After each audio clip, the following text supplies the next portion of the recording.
it has power, but it seems to work. Just try plugging it into even if you just pass the cord over, it's probably still. All right, everybody, we are live. Thanks for everybody for joining us for the September 7th regular council meeting for the city of Courtenay. I'd like to start by respectfully acknowledging the land on which we gather is the unceded traditional territory of the Comox First Nation, and we want to thank them for welcoming us here. Due to the COVID-19 pandemic, in accordance with Ministerial Order M192/2020 and the class order mass gatherings, the class order for mass gatherings, council meetings will be conducted virtually and live streamed on the City of Courtenay's YouTube channel. And with that, we'll move into adoption of minutes. Move adoption. Second. Excellent. This is for the July 26th regular council meetings. Are there any questions or comments or errors or omissions? Seeing none, all those in favor? Any opposed? And that passes. I didn't hear about any late items. Oh, yeah. So I have a motion to vary today's agenda. Thank you very much. Okay. So I'd like to move the following delegation item 3.1, Brian Scott Fine Art Limited, Art in the Park. The council vary the order of the September 7th, 2021 regular council agenda as outlined. Following delegation item 3.2, Broad Street Properties Limited, Seymour Pacific Developments Limited, application for rezoning at 801 Ryan Road. Council consider staff report item 4.3.1, zoning amendment bylaw number 3017-801 Ryan Road, and for first and second reading. Item 12.1.1, zoning amendment bylaw number 3017-801 Ryan Road. And following delegation item number 3.3, Newport Village Courtenay Developments Limited, applications for rezoning, application at 3040 Kilpatrick. Council consider staff report item 4.3.2, zoning amendment bylaw number 3040 Kilpatrick Avenue. And for first and second reading, item 12.1.2, zoning amendment bylaw number 3030-2021, Properties 3040 Kilpatrick Avenue. Second. Excellent. And just to clarify for those that are watching, the reason we are varying the agenda is just so that the meeting flows a little bit better, as we'd be jumping back and forth between various topics, and this keeps all the topics kind of together in a much more, I think, useful and functional way. If there's no questions or comments, all those in favor? Any opposed? That passes unanimously. Thank you very much for that. And with that, we'll go into delegations. And our first delegation is Brian Scott. Now, I don't see Brian Scott on the list in front of me in Zoom. So maybe what we'll do is we'll put a pin in Brian Scott for right now. And if he's not here. Oh, Physically here. To the mayor, provided Mr. Scott with the access phone number, and yep. He was just in the process of doing that. Staff had provided that previously. Yep. So he is here, although our meeting is not. This is probably him that's an attendees. I'll just allow him into the group. I'll just let Eric know that I'll let him in, and we'll confirm if this is in fact him. Brian, if that's you, I see a number that ends in 1941. And if you want to unmute yourself by pressing *6, I believe. I'm trying to think, is it *6 or *9? It's one of those two. My apologies. Hello, can you hear me now? Ah, there you go. Sounds like Brian. All right, Brian. Oh, I'm a low tech guy. What can I say? Anyway, okay, I'll go ahead here. Yep.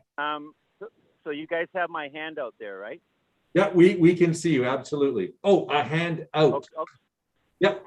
Anyway, it doesn't matter. I'll go through it anyway. No, we've got it. Okay, okay, you got it. Okay. Anyway, so my proposal is to change the bylaw to allow art in the park, in Lewis Park. That's what I'm asking for. Now, the precedent, of course, is art in the park in Stanley Park, which is hugely successful. Now, it would only be fine art. We don't want a gong show down there like the Soberg. It'll just be painting, watercolor, acrylic, and oils. It'll be down there. Now, the artists will be expected to be working on location so that the public can watch them actually do the artwork. This is the idea of this whole thing. Now, the fee will be $450 a year, which is the same fee that the food vendors pay.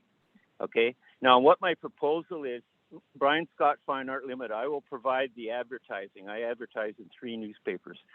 So now the other thing that I will be prepared to do is I'll act as coordinator down there to organize parking, display, because the beauty of Lewis Park is there's lots of room down there, and there's a history of music down there. It's a huge opportunity for the arts community to be down there. Now, I don't want to blow my own horn, but I've been at that Little Red Church for a year showing there, and I've done $100,000 in sales.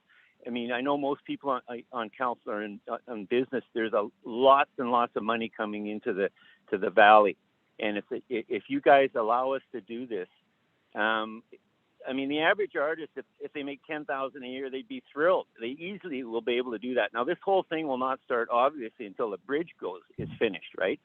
So we're looking at spring next fall. That's what I see when this happening. But if council gets behind this, it'll be a huge opportunity for the merchants downtown. We pull in people from, when I advertise, I get people from, because I advertise in the Qualicum News, Campbell River and Comox Valley. I get people coming in from Nanaimo all over. They will all come down. But obviously it has to be organized. I mean, because and of course in the summer, on the weekends in the summer, it's going to be, it'll be really, really busy down there. But anyway, as I say, I'm hoping council gets behind me on this. Thank you. I won't take any more of your time. Thank you. When do I find out whether it goes ahead or not? Well, we're going to probably let council ask you a few questions, and I just want to say thanks. Oh yeah, ask me some questions. Good idea. Go ahead, shoot. Yeah. Yeah, and we've talked about this a couple times, and I really appreciate you coming as a delegation to share this with all of council. But what's going to happen right now is council members are going to actually ask questions, and then yeah, you can answer them. So the first one up is Councillor Morin. Great. Thank you, Mayor. Thank you, Brian, for bringing this forward. I just had a question about how the vendor or the artist would be selected. Are you going to be selecting them, or No, it'll be open to anybody who's willing to see. The criteria will be the fee.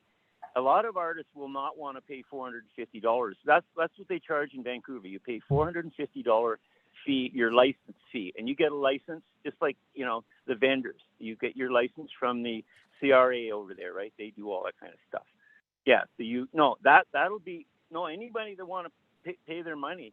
And I'll be down there to help them. Like I've been doing this for 45 years. I'll help them, coach them on how to do this, how to approach the public, tell stories, talk about what you're doing. You want to involve them. Art is about emotion. You want to involve them as much as possible in what you're doing. So that'll be the cutoff is the fee. A lot of them won't want to pay it. They'll think they think everything should be free. Well, no, it's not. The vendors are paying $450. You're paying $450, right? That's fair. So if the annual fee, how many times do you envision this happening then? Maybe you mentioned that. Whenever. I've been out every day, every sunny day all winter I was out there. My worst month obviously was January, but the rest of the time when it's sunny, I'll be out there because it's a lot of fun, talking to people. And like I say, there's all these I sold a $2,000 painting today at the church. Well, guess what? They're from the Lower Mainland. They just bought a house. They're looking for local art. I'd like to see all the artists have this opportunity of doing what I'm doing. But see, my problem is I'm getting booted out of Comox, out of that Little Red Church. The bylaw in Comox is there's no outdoor vending, period. Their only reason why they're looking the other way at that Little Red Church is because of COVID. You have to be outside with COVID. People, my gallery in Vancouver is dead. My gallery in Black Creek is dead. There's nobody going in. It's picking up a little bit, but it's still slow. They will come outside and they love it. They love to come outside. And the risk of COVID is much less because you have the breeze coming off the ocean. You see, the virus can't transmit. Okay, yeah. Any other questions? Yeah, we have some more questions. Councillor Frisch. Yeah, thanks, Mayor. And do I need the mic? Probably not. Speak to the silver. Yeah, thanks, Brian, for the presentation. I do like the idea. It's out of the gallery thinking, I suppose. I wonder if you've been talking to other artists and what sort of uptake you to expect from Like how many other people are buying into this? Oh, I think they'll go for it. I mean, I'll phone them and talk it up, because Mhm. I know some of them will do spectacularly. You know, Bev Byerly, she does paintings. She would make a fortune down there. People, but you know, it's you know, and they love to meet her. She's very articulate. She'd be great. Lucy Chap, I'll get a hold of them all. I know them all, and I'll be on Facebook talking it up. Any artist comes out, but they're going to have to pay the fee, you know. Yeah. And if you don't want to pay the $450, then forget it. You know, you'll make that much in the first weekend. You know. Yeah, well, I think there's certainly some things to contemplate here. You know, like where in the park would it be, and would there be a limited area? And, Okay. Yeah. Exactly. Um, Okay. It would be on the right side, on the side of the totem poles. That's where it would be in there. Sure, well, yeah. Because the music is on the other side, right? That's the music venue. We would be, and that's where all the food vans are generally. They're right in there, because we, you know, yeah. And I would make sure they park, you know, efficiently, so that we can, you know, people can get in and out of there, right? Mhm. No. Okay, well, thanks for the presentation, Brian. Okay, that's it. No, you generated lots of questions Oh, you here. got more people? Okay, more questions? Okay. Yeah, next is Councillor McCollum.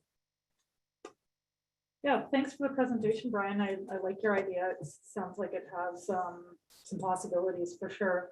I think the only question that I have that hasn't been asked already is just like, what would you envision as the ideal number of vendors down there?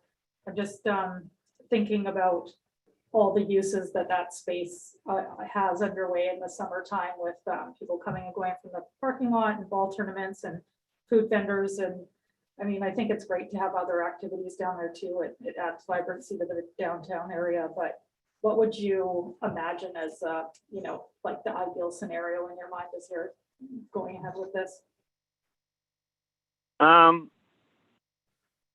Well, we don't really know. I mean, until it happens. I can see it being the busiest time is going to be on the weekends, but it's just a matter of organizing people and saying, look, you know, and I'm going to say to the artists that, look, we got to play by the city of Courtenay rules to make this work.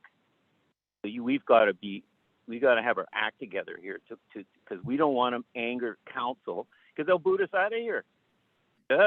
Right? So we gotta make this work. We've got to be efficient. Whatever they tell us to do, we will. Like I met the bylaw guy. He's a nice guy. He came down. He talked. He's very nice about it. He said, you got to leave here. If you stay, it's $100 a day fine. So I was gone. Right? We'll play by the rules. You know, I'm 73 years old. I finally got it into my noodle. You got to play by the rules, right? So that we will make it work. Yeah. And I don't know. Maybe there won't be a whole lot of artists. Maybe a lot of them. You know, maybe there'll be. I mean, if we had a dozen artists, that would be enough. You know, so if a dozen artists, and that's probably what it'll be.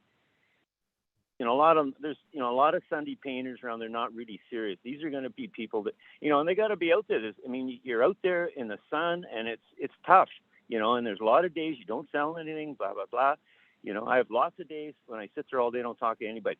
The beauty of down there'll be lots of people to talk to. That's what makes it really fun, is when there's lots of people around. I teach kids. I teach art. I'll be teaching art. If you guys go ahead with this, I'll be teaching art down there. The kids come. You know, I work with the kids down there, and a lot of times I do it for free, because it's so much fun to see these kids get turned on to art. You know. Excellent. Did you have a follow-up? No, I don't. Thanks okay. for answering my questions, and I look forward to discussing. Yeah. All right, and Councillor Frisch. Yeah, thanks. And Brian, I just had two more thoughts. Obviously, this will come back at a future meeting for us to chat about, and I think the idea will have to, you know, have some stuff, some wrinkles worked out, or some stuff, you know, contemplated about, you know, a lot of stuff we've talked about. Where do they go? How many people? You know, what time of year is it appropriate, and all the rest.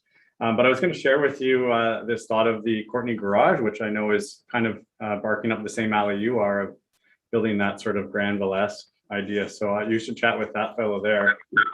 And I'm happy to, when this comes up next, to see if we can't find some support at the city council table. I wonder, have you talked to the Arts Council or the Comox Valley Art Gallery to see if you? Oh yeah, no, absolutely. No, I've talked to them about it. Yeah, love the idea.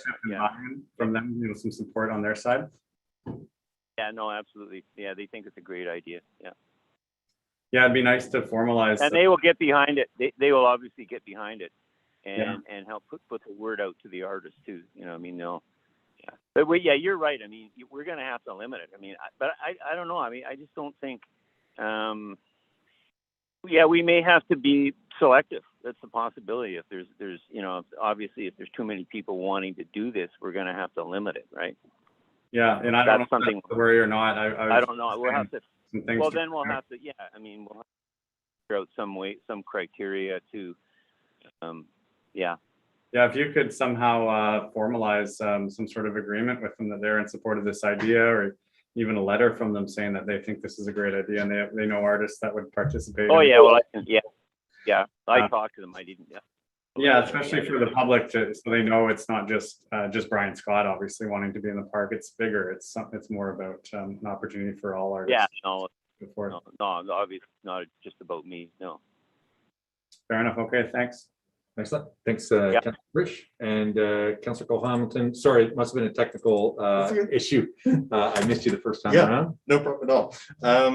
Brian, I think this is a really interesting idea. I think there's some good possibilities here, and I agree with you. I think it would be add a lot of life to the center of town. So I had a couple of questions, and maybe you mentioned this, but when you're talking about charging people 450, is the idea that you would form like a nonprofit society, or is this a business venture? I'm just wondering how you envision that being structured.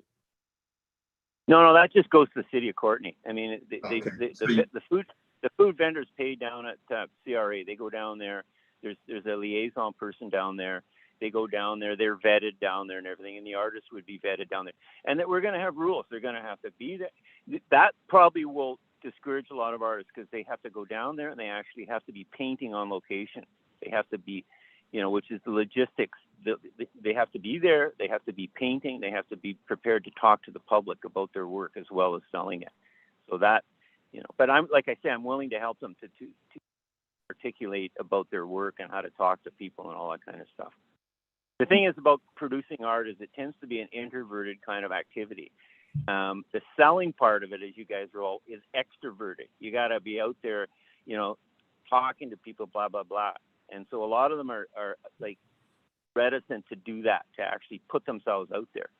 That will be a criteria, and a lot of them will discourage them. They don't want it. They're all looking for an art gallery to take care of them and babysit them and sell their work for them. Well, it doesn't exist. This is the only way. Believe me, I've been doing this. This is the only way of surviving. Stan Hagen used to say, the artists all come to him for money and say, well, just go do what Brian Scott's doing. He's got that formula down. And I've done that. I've shown a lot of, and they followed my model and become very successful. So, yeah. We do have some more questions here, Brian. I just want to say, it seems like you've got the talking about art and the extrovert bit absolutely refined. So like, and that's what you need to do. I totally agree. Like that's what gets people engaged. And one conversation that will probably come up, given the way you defined it as being fine art, is I think a lot of people who are artisans or creates that kind of work will say, why not us? And I think this is. Oh yeah, absolutely. I think a lot of members of the public would be interested in seeing that kind of work as well. Is that a hard opposition you have to artisans? And I'd be interested in hearing a bit about why. No. The thing is, you see, the crafts people have all kinds of venues where they show. Bilberg. I used to do. See, I finally figured it out. I don't know, years ago. Forget the galleries. Watch what the crafts people do. They don't have a problem. They produce something. They go out in the marketplace and they sell it. They go to the farmers market. There's all kinds of venues for crafts people around. And they didn't like us fine art people showing up. They saw us as competition. They don't like me. You know, I don't, because I'm competing with them because I'm doing what they're doing, right? But we want to limit it just to the fine arts to keep it, because it'll be turned into a total gong show if we open it up to all the disciplines, you know. All right. Yeah, in my opinion, yeah. Yeah, and I don't see any further questions necessarily. Again, I know we started talking. We talked about this. I think it was right when the bridge construction started. And Cameron was just getting going with the Courtenay Garage food trucks, and that's now a going concern as well. So I think there's certainly a lot of opportunity. As Councillor Frisch said, it would make great sense. Oh, yeah, thanks. Bob. if you push the thingamabobber. There we go. Okay, but you still have to speak to this microphone. Yes, My yes, apologies. okay, thanks, Mayor. There's another question here from Councillor Theos. Yeah, thank you, Brian, for bringing forward your ideas and your energy and enthusiasm. My question would be to you as someone that has some tremendous background in art and artists. As in terms of curbing, it has nothing to do completely with this, but as in terms of curbing vandalism and tagging, some places have put tag walls and other opportunities where artists or people that were tagging could go there and do their craft, so to speak, rather than doing it on commercial buildings and causing costs for business owners to have to clean up that type of graffiti. What do you know as in terms of your experience as in terms of that? I know Nanaimo's doing it, what looks like quite successfully, offering walls. Yeah, I'm not really up to speed on that one. I mean, I've had my stuff tagged too. I mean, my art cars and all the rest of it. I mean, it's just the reality out there. But I mean, we'd obviously be willing to work with council if they wanted to. I mean, you can take those tags and and do something with them, I guess. I mean, I don't know, or you probably just paint over them, or. But yeah, I really don't know what the situation is on that. Okay. Well, thanks, Brian. Appreciate it. All right. Yeah. Thanks, Councillor Theos. Appreciate that. And just as a heads up for you, Brian, we generally, as a rule, don't make decisions during the delegation. So we basically receive that information. Staff have heard the discussion and heard the comments from council, and then it'll come back to us. So okay, sounds good. Yeah. And Anyway, thank you very much. Sounds very positive anyway, and thank you for your time. No problem. Thanks for calling in and okay. Yeah. The new technology. I managed to stick handle through all the technology and managed to get there. Okay. Bye-bye. Thanks, Brian. Bye-bye. All right. Well, that went quite well. Okay. Next delegation that we have is the Broad Street Properties for 801 Ryan Road. And so we can move receipt or just? Yeah. I mean, I don't need to. I think delegations, we don't really need receipt, but we will because we varied the agenda, so we will probably need receipt for the rest of the discussion. All right. Good afternoon. Good afternoon. Is this Rachel? Yes, it is. Can you hear us? I can hear you just great. Oh, and you guys are in the boardroom. There we go. Hi. There we go. I can see you now. Fantastic. Yeah, we can hear you just great. Great. I'm going to share our presentation here.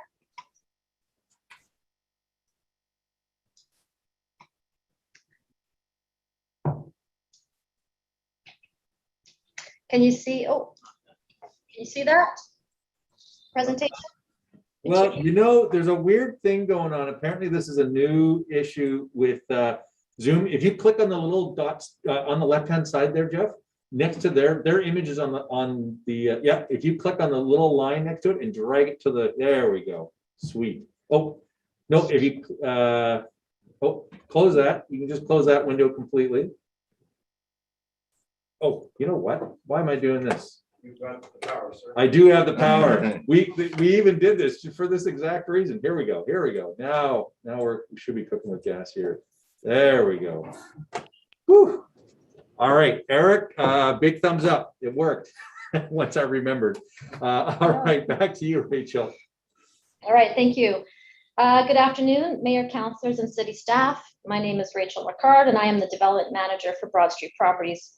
Joining me this afternoon for the Q&A is Chris Mailman, CEO of Broad Street Properties and Seymour Pacific, Trevor Dickey, VP of Real Estate Development, and Yulia Liam, Traffic Engineer with Bunt & Associates.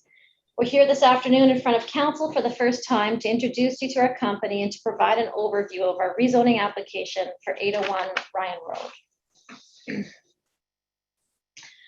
For those who may not be familiar with our company, Broad Street Properties is a family-owned and operated business based out of Campbell River. Along with our sister company, Seymour Pacific Developments, we have constructed and continue to operate over 11,000 rental units across Western Canada. If this rezoning application is successful, this would be our first project in Courtenay. As a business, Broad Street Properties prides itself in offering the best possible rental experience to its clients. We have challenged ourselves to redefine the rental experience, to rewrite the rule book on rental living by offering professionally managed, high-quality units that offer flexibility. For Broad Street, that means permitting month-to-month leasing options, allowing pets, and creating a family-friendly environment where help is never far away thanks to our 24/7 call center based out of our head office in Campbell River. These are the defining markers of our management style that set Broad Street apart from the competition. The proposed development of 801 Ryan Road, named Glenhart Views, contemplates 3 5-story apartments with 1 level of parkade parking in each building. As an owner builder, the 247 units would be purpose-built rentals in 1, 2, and 3-bedroom configurations. The site also features indoor and outdoor tenant amenities such as a business center, dog washroom, rooftop decks, an off-leash dog run, community garden, and direct access to a future multi-use path. You may be wondering why there is no ground floor commercial proposed in any of these buildings. While we do have mixed-use buildings in our portfolio, any commercial use on this property is prohibited as a condition of sale. The current OCP land use of 801 Ryan Road is commercial shopping center, which supports residential use close to major shopping malls and in appropriate commercial areas along Ryan Road. Although the OCP supports residential uses, the current zoning of the parcel is C1A does not permit residential uses. The zoning that would most closely align with our proposal would be R4A. However, we would be required to request variances for height, minimum side yard setback, and a waiver for increased landscape area to reduce parking. Rezoning to the CD zone will streamline the development approval process and ensures that the zoning elements where this proposal exceeds the R4A zone requirements will be enforceable. Elements such as Class 1 bike parking, EV charging stations, and indoor amenities. Based on recent rental projects that are in various stages in Courtenay and the prevailing low vacancy rate that has rarely exceeded 2% over the last 3 years, it's clear that there is a shortage of 3-bedroom units, rental units in Courtenay. Glenhart Views would add 26 3-bed units to the rental pool in Courtenay, almost doubling the total amount of 3 beds that have recently been approved or constructed. A traffic study was commissioned and completed by Bunt and Associates. The traffic study included current and future capacity analysis of several intersections, and traffic volumes considered the impact of our proposed development and the recently approved hotel development permit.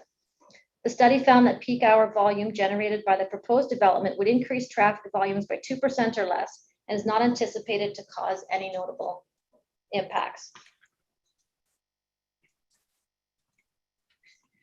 We know that traffic is a legitimate concern in this area, and we explored several options to find a way to improve the vehicle movement at the Sandwick and Ryan Road intersection by modifying the lanes that enter and exit the commercial plaza. We worked through a number of iterations, trying different layouts, and it became clear that we needed to find another solution. As part of the rezoning application, we are proposing to extend Tanner Road from its current terminus at Hunt Road all the way to the south end of the parcel. The Tanner Drive extension provides the parcel with a full movement access point and offers an alternate route for trips to the west. The road extension would lie within a future road designation from 801 Ryan Road and the existing road dedication adjacent to Chance's Casino parking lot. The extension of Tanner Drive from Back Road to Highway 19A is a specific recommendation in the Transportation Master Plan as a potential new connection. This proposed road extension would be a significant contribution to realizing the full connection value to the local area network. Once the road extension is constructed and turned over to the city, additional benefits could be realized by neighboring properties should the city wish to do that. When considering the design of the Tanner extension, the extent of construction on the south was limited by the SPIA setback for Bonner Creek and Glen Urquhart Creek, and all the proposed works are outside of those SPIA setbacks. To the north, A portion of the parking lot of the casino is within the existing road dedication, and the proposed road design will have no impact on their parking lot. Our civil engineers have completed a preliminary road design, which provides us with confidence that a road extension is constructible in this area. We are proposing to construct a 6-meter wide road with curb and gutter, along with streetlights and boulevard tree plantings. As this road extension is still at a high-level concept phase, the exact details will need to be solidified in future consultations with city staff. The Tunner Road extension will, oh, sorry, I'm on the wrong page here.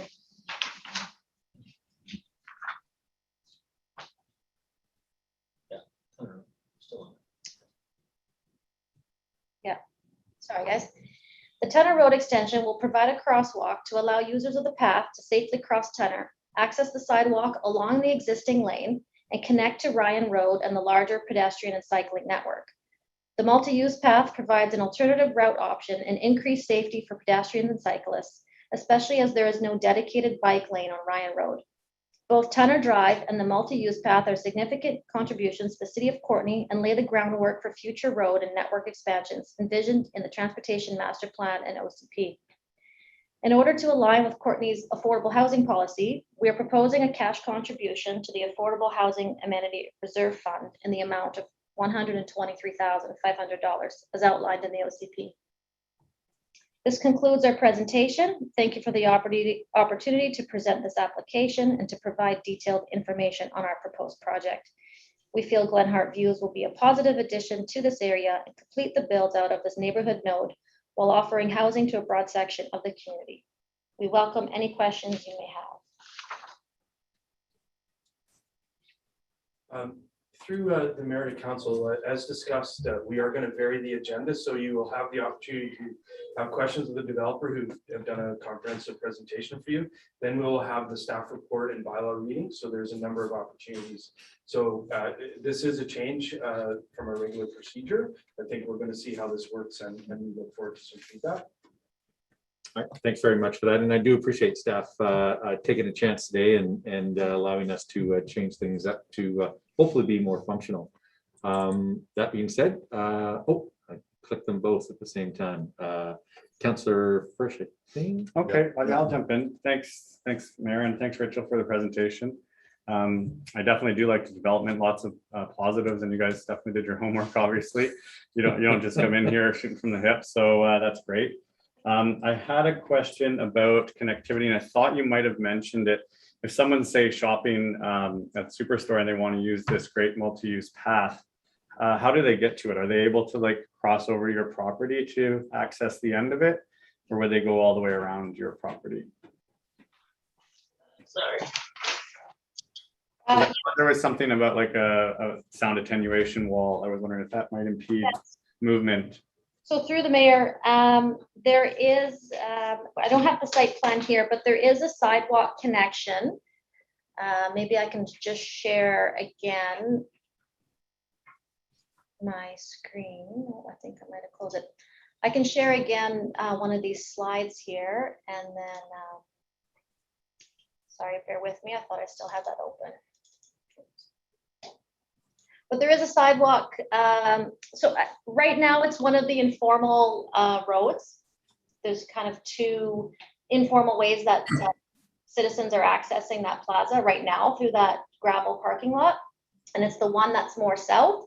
We would have a sidewalk connection to the commercial plaza through there. Oh yeah, okay, I know what you mean. It's somewhat paved, but got big holes in it, sort of thing.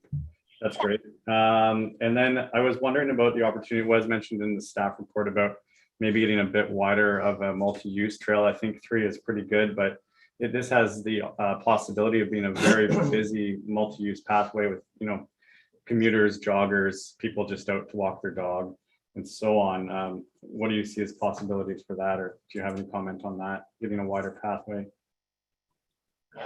Through your mayor, through the mayor, sorry. Yeah, so obviously in preliminary conversations with city staff there, we have a restriction on the size of the right of way that there is. There's some restrictions with the SPIA on the side of it. So we've come up with that 3-meter path along with the road. fits well and doesn't, there's no conflicts with the future parking lot or the parking lot chances there, sorry. So that's kind of fit really well for kind of the alignment there. Yeah, am I hearing that sort of the pinch point would basically be at more at your development end of it to get things to fit? Is that what I'm hearing? See if we can zoom in a little bit here. Zoom in here a little bit. There is a couple pinch points because of the SPIA setback. Right, with the wetlands, you mean?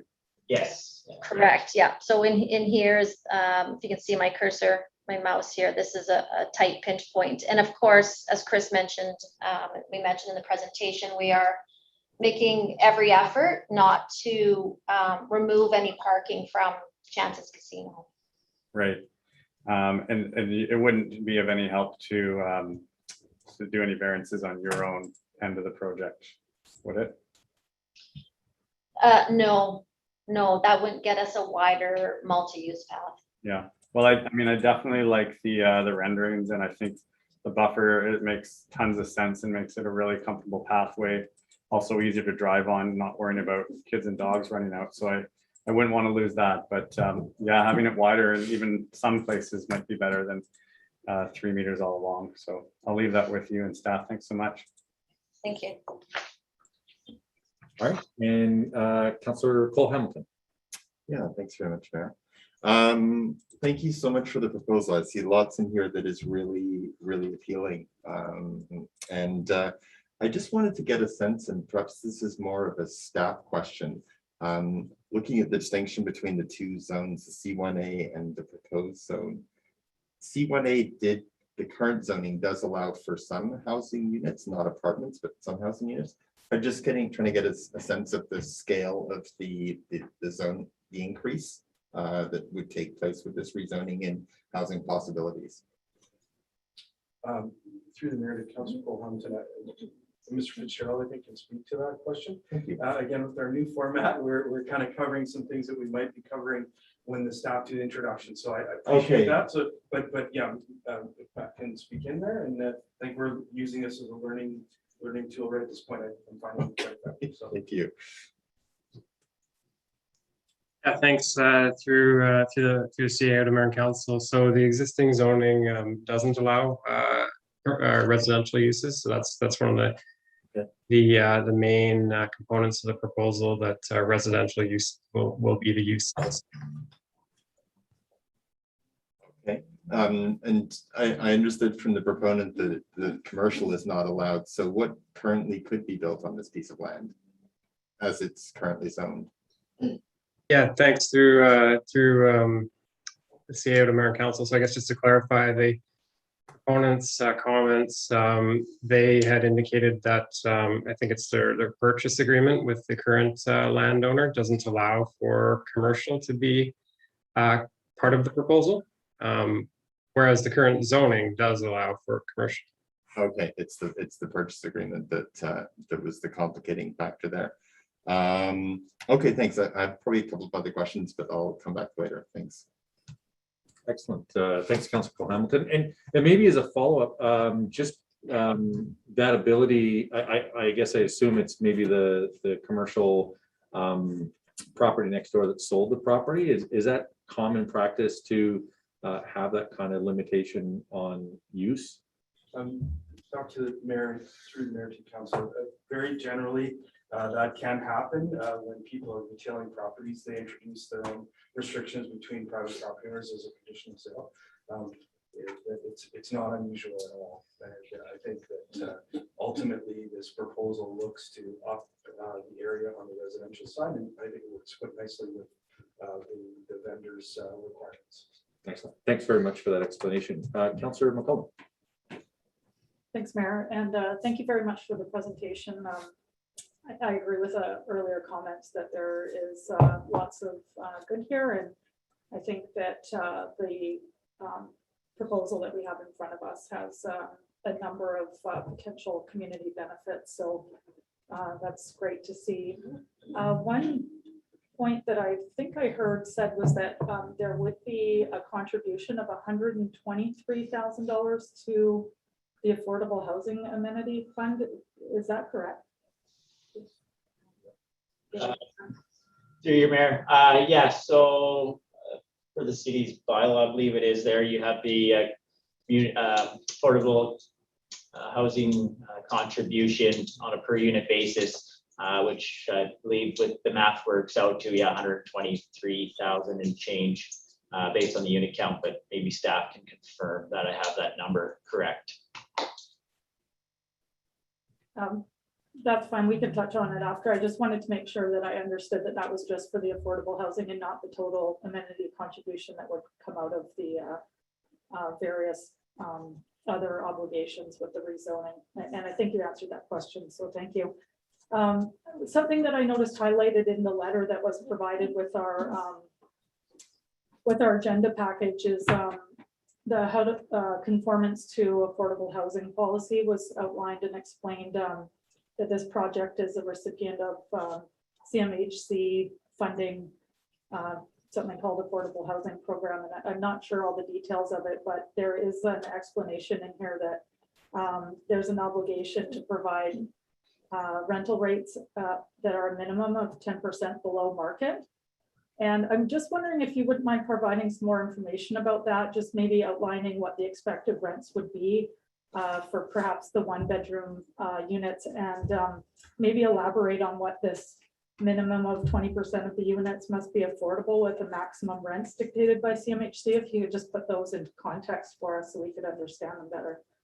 Yeah, sure. Yeah, through you, Mayor. So that letter was originally sent through and we were looking at this proposal slightly different with using the CMHC Affordable Housing Program. Since then, with some communications with staff, we've gone down the route of the cash contribution to the city through the affordable program that you guys have. So these will be market rents in this property. And the rent levels that you're speaking of, so like a one bedroom unit will probably be around that $1,500 mark for a one bedroom unit in the property.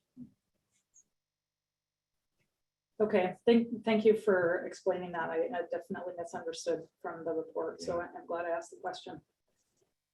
Yeah, that letter was sent in prior to finalizing the report, so I think there was just some confusion around there. Thanks, Councillor McCollum, and Councillor Frisch. Yeah, thanks again, Mayor. I just wanted to, it's a little off topic, but you were saying that your portfolio does hold some mixed commercial residential properties. And I'm wondering, another proposal we have suggests that there's perhaps a glutton or a low demand right now for commercial properties. What's your assessment of Courtenay in this area in that regard? Yeah, through the mayor. I mean, obviously right next door to us, we do have a pretty large commercial property there. That's obviously who we're buying this land from, is the property owner next door. Obviously they have decided not to do a commercial development on it or go forward with commercial. So I would be under my thoughts that the need to put in another large commercial development on this site wouldn't be needed based on the market demand for the area. So we do have a little bit of commercial, but it's on kind of 3 different properties in a very small scale, a couple thousand square feet each. So yeah, like coffee shop or boutique type stuff, I would imagine. All right, thanks very much. Thanks, Councillor Frisch. Councillor Warren. Great, thank you, Mayor. Thanks so much for the presentation. I had a similar question to Councillor McCollum, I guess, about the rental price. So what would a 3-bedroom be for rent then? okay. You have it at your fingertips? There obviously a 2-bedroom, 3-bedroom, 2-bathroom, 3-bedroom rent would obviously be quite a bit more considering the clientele we're looking at. Based on what we look at right now, it's probably around $9,500 a month. Or 19. Whoa! Sorry. I think we're wearing masks right now. I think a bunch of mouths just dropped to the floor there. 1900. Butler. 1900? Only 19 for a 3-bedroom if a 1-bedroom's 15? Okay. All right. Well, I mean, Yeah, I was happy to see the increase in 3 bedrooms because I know that they're really needed. And obviously happy about the pets, and the amenities for the dogs, like the dog run and dog wash and all that kind of stuff. So, I mean, it's too bad that the rents are gonna be higher than I anticipated, but there are some good features here. Thank you. Thanks, Councillor Moore, and Councillor Cole Hamilton. Thank you, Mayor. I just wanted to say that I was also under the same impression, perhaps because of the wording of your letter, that there would be that's the units would be across the board 10% below market rates. So everything will be at market. And the contribution that you're making to the Affordable Housing Fund is the minimum that we require. It seems like this does constitute a fairly substantial increase in value of the land. And given the real lack of affordable housing in this community, I think probably many of our residents would expect with such a very large development that there be some actual affordable units within the development. And I'd just like to hear your thoughts on that possibility versus the contribution you're intending to make. Yeah, your worship there. So yeah, obviously, when we originally started looking at this, we were looking at the affordable housing program in conversations kind of throughout the process getting to here.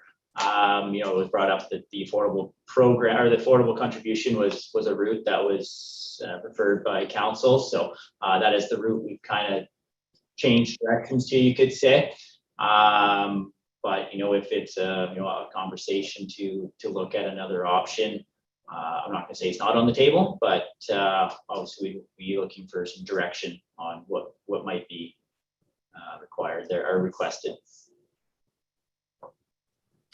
Okay, well, I appreciate your willingness to contemplate that. That sounds like at this point, sort of in it's obviously early in the discussion, I am leaning to perhaps towards option 2 of allowing for those discussions not to happen in this sort of environment here, but in a sort of a deliberate discussion between staff and developers in terms of how to offer something more than the very minimum on a development of this scope. And I just want to reiterate the development itself, everything I see about it, the services you're offering,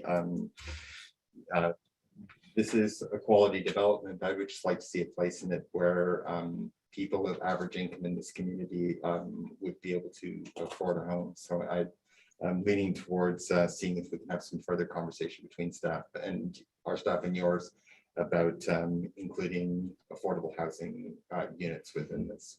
So it's more of a statement than a question, but thank you.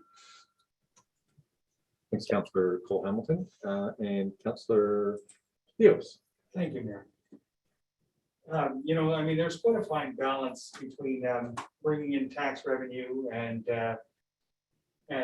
meeting the needs of the people in the community that are currently living here to offer them affordable housing.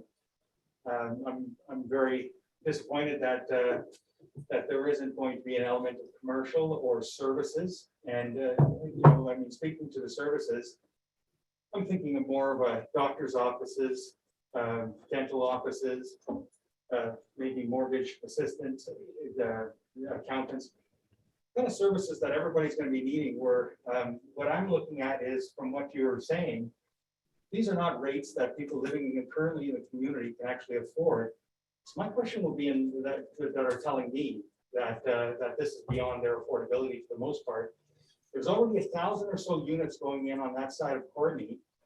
What's going to be different about this one, this project, and where are your clients, where your purchase or your renters going to be coming from? If they're not coming from Courtenay itself, are we bringing in numbers of people that we may not have positions in schools for students? Our hospitals are going to be overwhelmed at some point. Traffic is going to be overwhelmed. I'm just very curious of where you believe that the people are going to be coming from. Are they coming from Alberta, Ontario, etc.? Thank you. Yeah, so through your worship there on that question, I mean, obviously we're a rental company and we'll rent to anybody that, comes to the door and wants to rent and fills an application. And, qualify and get through our application process. So, where the people are going to come from, they're going to be people moving to Courtenay. They're going to be local residents of Courtenay, Comox, the Comox Valley area, Cumberland. It could be anywhere. So I couldn't tell you, the exact source of our tenants, but it's going to be people either moving to town or local individuals. Right, thanks, Councillor Theos. And next we have Councillor Frisch. Yeah, thanks again, Mayor. I was actually just a bit of a comment on the commercial. I know that Councillor Theos mentioned it. I don't even know if it's worth barking up because it sounds like it's a non-starter, but I had the same thought. This seems like the kind of location with all these new units going in that you would want some sort of small commercial on the bottom. But again, I guess you said it's just not possible. We zoned it for that, but I guess the people who bought it decided that's not proper zoning. So we'll leave it at that. Thanks. Following up on what Councillor Frisch is mentioning here, and I hadn't seen where on a sale, you could have that as an exclusion. But what I have seen is, having rules in there where you can't have businesses that don't compete directly. So there couldn't be another cannabis store or another grocery store. But to what Councillor Frisch is saying, if there's no dental office, well, no, that's not a direct competition. But again, it might be a non-starter, but I think the proponent can hear, like, we're sort of seeing that lost opportunity here. That it's unfortunate, but if there is a way to kind of, if there's a loophole or a way to kind of move it forward, that'd be kind of, I think, kind of good. And Councillor, Cohampton, move your mic just a little Sure. so I could see Well, it blink. so it's easier There to we see, go. yeah. That's the perfect. Thank you, sir. Mayor, it's Off to you. more a question about how we're proceeding, and I was wondering, are we planning to close this off and then have a staff report? Because I find that I believe we're going to We're kind of doing- probably move right into the, because I think If I may, I certainly appreciate receiving a yeah. staff report sometime soon, so we could, Yeah. because we're, If Yeah. if I may, through Councillor Nicole Hamilton, that, I said, we're kind of piloting something here, so I Yeah. would maybe say, let's thank the delegation, and then they'll be available for questions, and Mr. Fitzgerald then can introduce the staff report, and you may have that. I'm just suggesting that might be a way for us to proceed. that's that Yeah. sounds Councillor great. Frisch. Yeah, I apologize. I did have one more question for the proponent, and it's about parking. No surprise there. It's about transportation, but I noticed that your number of stalls are lower than the R4A. I think it was R4A, which I think makes a lot of sense. I'm just wondering, is that in your experience with your buildings, is that as low as you can go, or how did you get to that number? Yeah. Yep, okay, through your worship. The proposed parking of 1.25 stalls per unit is what we know from our own operations and our own management of all of our properties of what we expect to require in a project like this. Can we go lower? I think we actually could go a little bit lower. What we see in our properties is around, I would say, a 1.1 to a 1.2 utilization rate, stalls per unit. And especially with this project being so close to all of this commercial and amenity, and there's a bus stop 100 meters away, another one 300 meters away. We may see some students, North Island College students, staying here who are not using vehicles. So do we have the opportunity to reduce parking? I think that's what you're asking. I think the answer to that is we would look at that, and I think that possibility is there. Yeah, I guess my thought is, I mean, obviously I'm thinking about traffic demand management and obviously encouraging people to use, active transportation. If there was an opportunity to trade that 0.15 or 0.5 stalls for some sort of community amenity, I think from a councilman perspective, I think that would be beneficial. I Thank would you. say that. We don't often hear that. Well, I see. All right, thanks, Councillor Frisch. And Councillor Moore. Thanks, Mayor.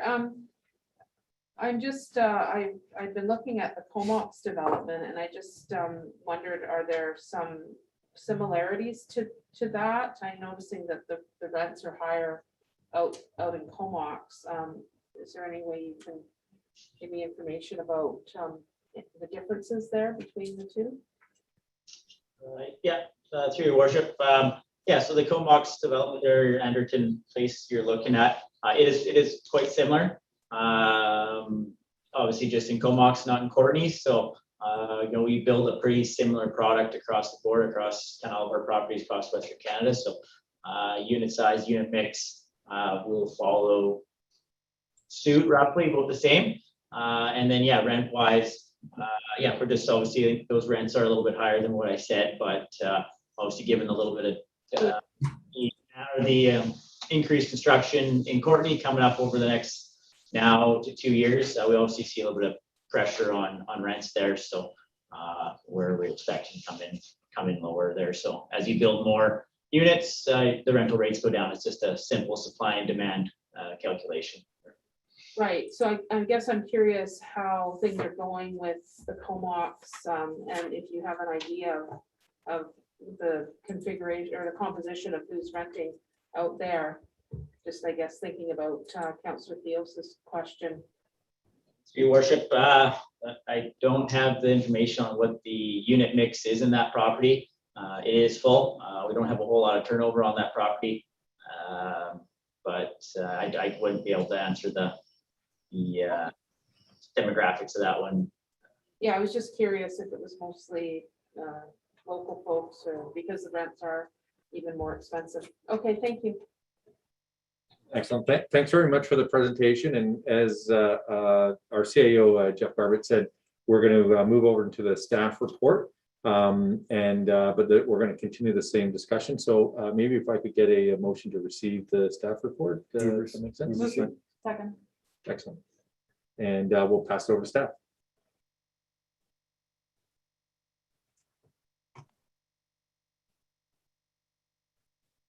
Yeah, sorry, Mr. Fitzgerald will introduce the report and address questions.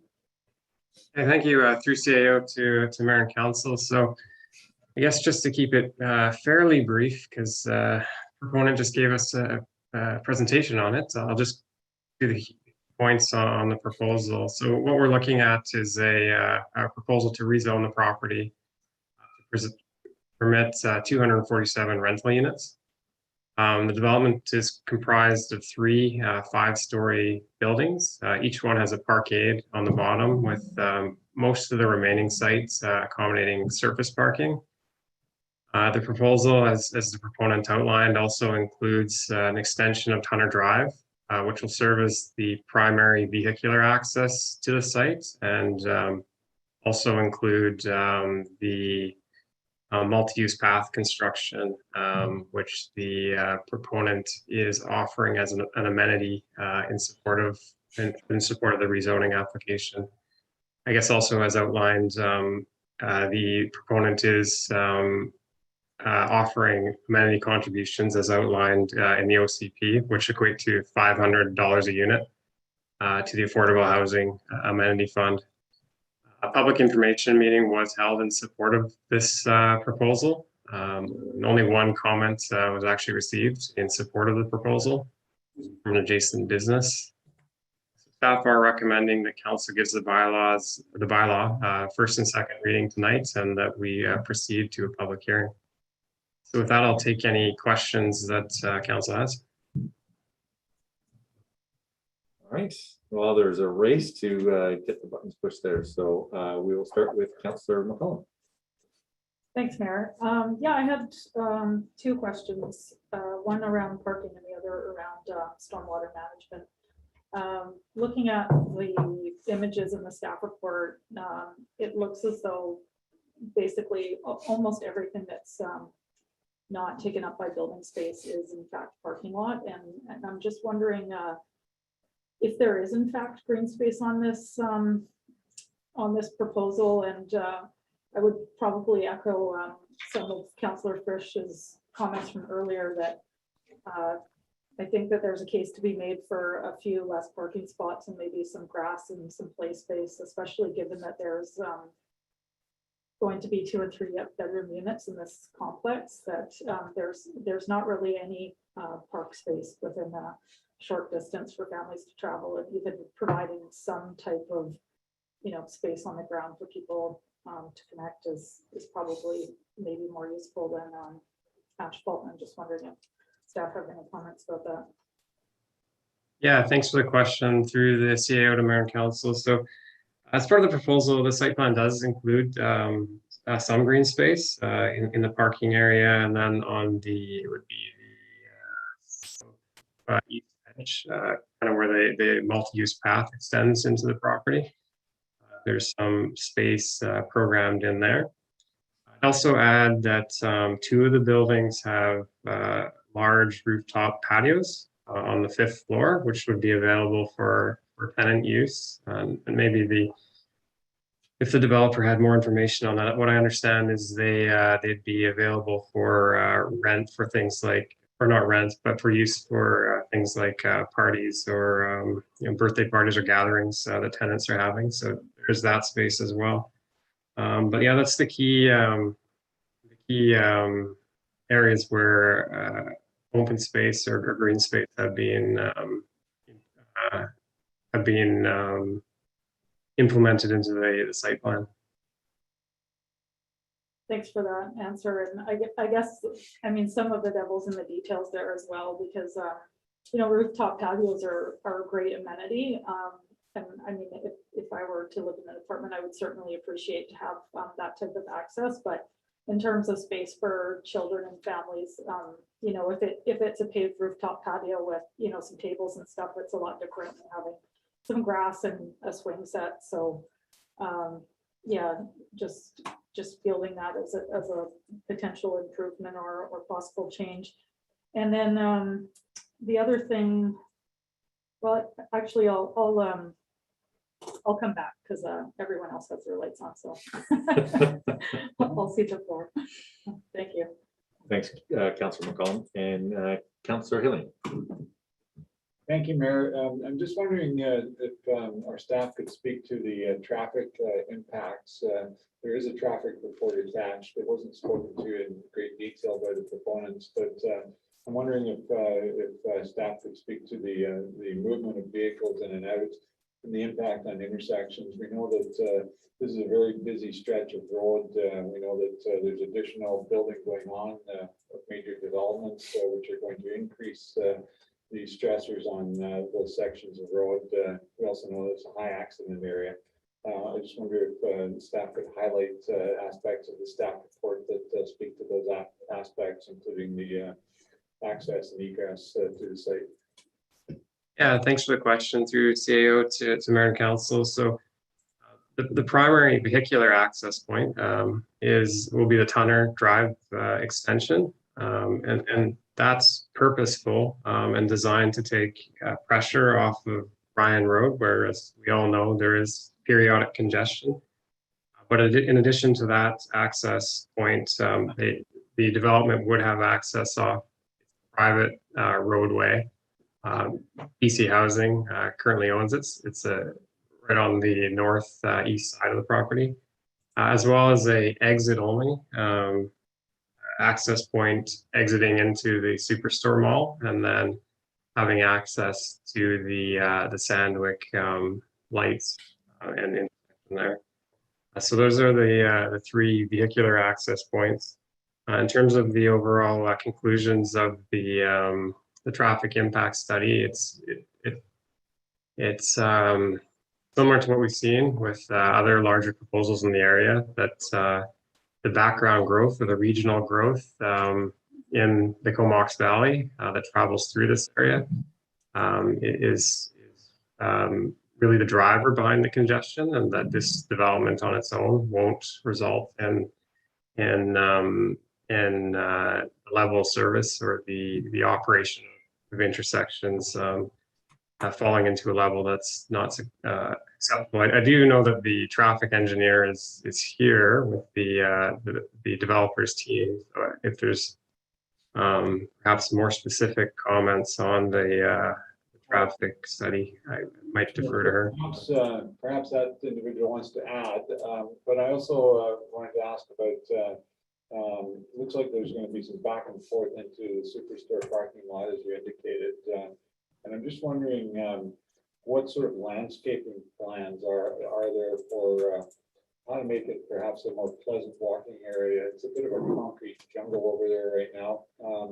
And if we're going to be having an increasing number of people living there, the multi-use path is a great idea, but it would also be nice if there's some street trees and perhaps some grass verges and some green areas to permit walking through from the various parts of the area. So if either staff or the traffic engineer or the developers want to speak to that, I appreciate it. Thanks.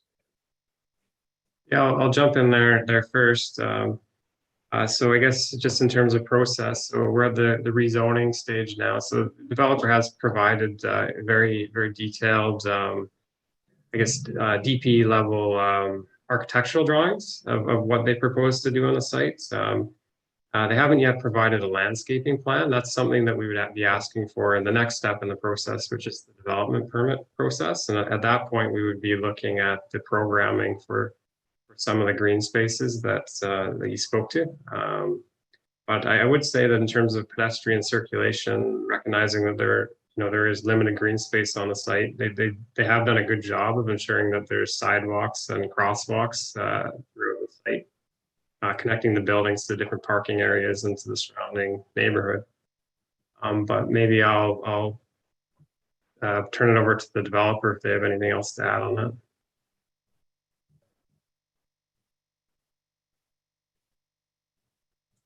No, thank you.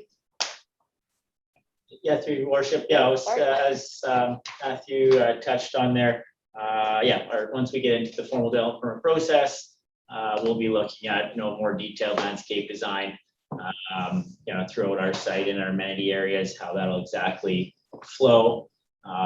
Once we get into more detailed design there, like I say, we're just a little bit preliminary to get into those finer details, and those will be reviewed with staff at that point. And did you want to make any further comment about the traffic issue, the congestion and movement and such? Just elaborating on the traffic report. I would defer to our traffic engineer for any of those questions. I believe she's on this call. Yeah, Yulia, if you unmute yourself, there we go. Yes, I'm here, Yulia Lim from Barton Associates. Through you, Mayor, just want to add into the discussion on traffic congestion. We do acknowledge that traffic is congested along Ryan Road, and the development has been planning to get that extension of the tunnel road as the main access. So having that, we hope that in the future, with that road being extended all the way into the Highway 19A, that would provide more capacity for the east-west, or we call it north-south connection for the neighborhood. So then the local traffic can use that extension more. And then the Ryan Road can have more capacity for the regional traffic. And I want to add as well into the pedestrian connections that we do look into the pedestrians as well as cyclist connections in the neighborhood as well. And we can see from the site plan that we have, the developer on the site plan itself has been providing connections to Superstore. I can see 2 connections, one's in the north and one on the south as well. So that has been provided on the site plan. Thanks very much. And I'll just ask one final question of staff. If this goes ahead and the tunnel road development takes place, that obviously aligns for a multi-use path in that area, but effectively it would dead end at this development. So what are the implications of that, and what would be required through to Ryan Road, the Highway 19A, as indicated by the traffic consultant. If that's the plan to alleviate the traffic. What are our options for actually doing that beyond this development? Thanks for the question. Sorry, your audio was hard to hear, but from what I gather, you're looking for next steps and the Tunner Drive extension of the multi-use path. Is that correct? And the road itself, because my understanding from the traffic consultant is that the traffic would be significantly alleviated if that Tunner Road actually connected through to Highway 19A. Is that correct, or am I mistaken about that? Yeah, so thanks for the question. So the plan is that the Tunner Drive extension, and this is outlined in the transportation master plan, is extended. And the intent there is that it takes pressure off the Ryan Road corridor, which we know experiences congestion, and allows for some of that traffic to be diverted or go around. As far as the construction of the entire corridor, so as part of this proposal, the developer would extend it to their property, and they would dedicate the land needed to align it behind the Superstore mall. But as for that next step, there isn't currently a plan. It would gather would be a city initiative to further extend the roadway and the multi-use path. So it is an incremental approach. This is taking a big step forward, but it doesn't fully implement the Tunner Drive extension. All right, so effectively, we would be looking for further options to complete that extension to maximize the benefit of that traffic connection. Fair enough. I'll just say just now that I'm certainly willing to support this to go through the public hearing and at this stage in the proceedings. So thanks very much. All right. And next we have Councillor Frisch. Yeah, thanks again, Mayor. I had two questions. One was just understanding the site plan, and in the report it mentioned an off-leash dog run and some garden lots, and it said to refer to a schedule, which I don't unfortunately didn't find. My own fault, I'm sure, but maybe you could just tell me where those are. Are they on the site plan, or is it just sort of more of a concept at this point? Yeah, thanks for the question through CAO to Mayor and Council. So the dog run is shown adjacent to the almost the south corner of the property, so kind of right behind the Superstore building. Yep. And then the garden plots would be sort of in the panhandle part of the property. So that part where the Tunner Drive extension is running through, there's remaining property which has been allocated for garden plots and and that's sort of like open to the community to rent those or whatnot, or is it just for the tenants? Yeah, my understanding is it's just for the tenants, but I'll turn that over to the developer. Yeah, that's correct. They would be available to the tenants of the. Excellent. And the second question was just also about rainwater management, which I know was already brought up, but I'm curious if there must be some sort of water retention plan here, or are there swells being planned, or is like where's that water going to go? Yeah, thanks for the question through CAO to Mayor Council. So the development as part of would be triggered at the building permit process time. I would have to adhere to the subdivision and development servicing bylaw requirements regarding on-site detention of water, of stormwater. And so I know the developer's done preliminary work on that to ensure that they can accommodate storage. But the detailed design hasn't been completed yet, but I'll maybe defer again to the developer if they have more information on how they plan to deal with stormwater. Thank you, Matt. Yeah, through Mayor and Council there. We have a civil engineer engaged in this on the property and in the project. And we've done some very high level review stormwater management and servicing capacities kind of in the area to confirm that at a high level that it will work. And then on-site storm rainwater management, will be dealt with through treatment methods like oil separators, swales, and so on and so forth. As we get into the details, and we'll be able to kind of formalize that full design. So, but as Mike mentioned, it'll obviously abide by the City of Courtenay bylaws there. Yeah, fair enough. And, you know, any opportunity, of course, to see some sort of green initiative is always welcome. So, yeah, looking forward to seeing what you guys come up with. Thanks. Thanks, Councillor Frisch.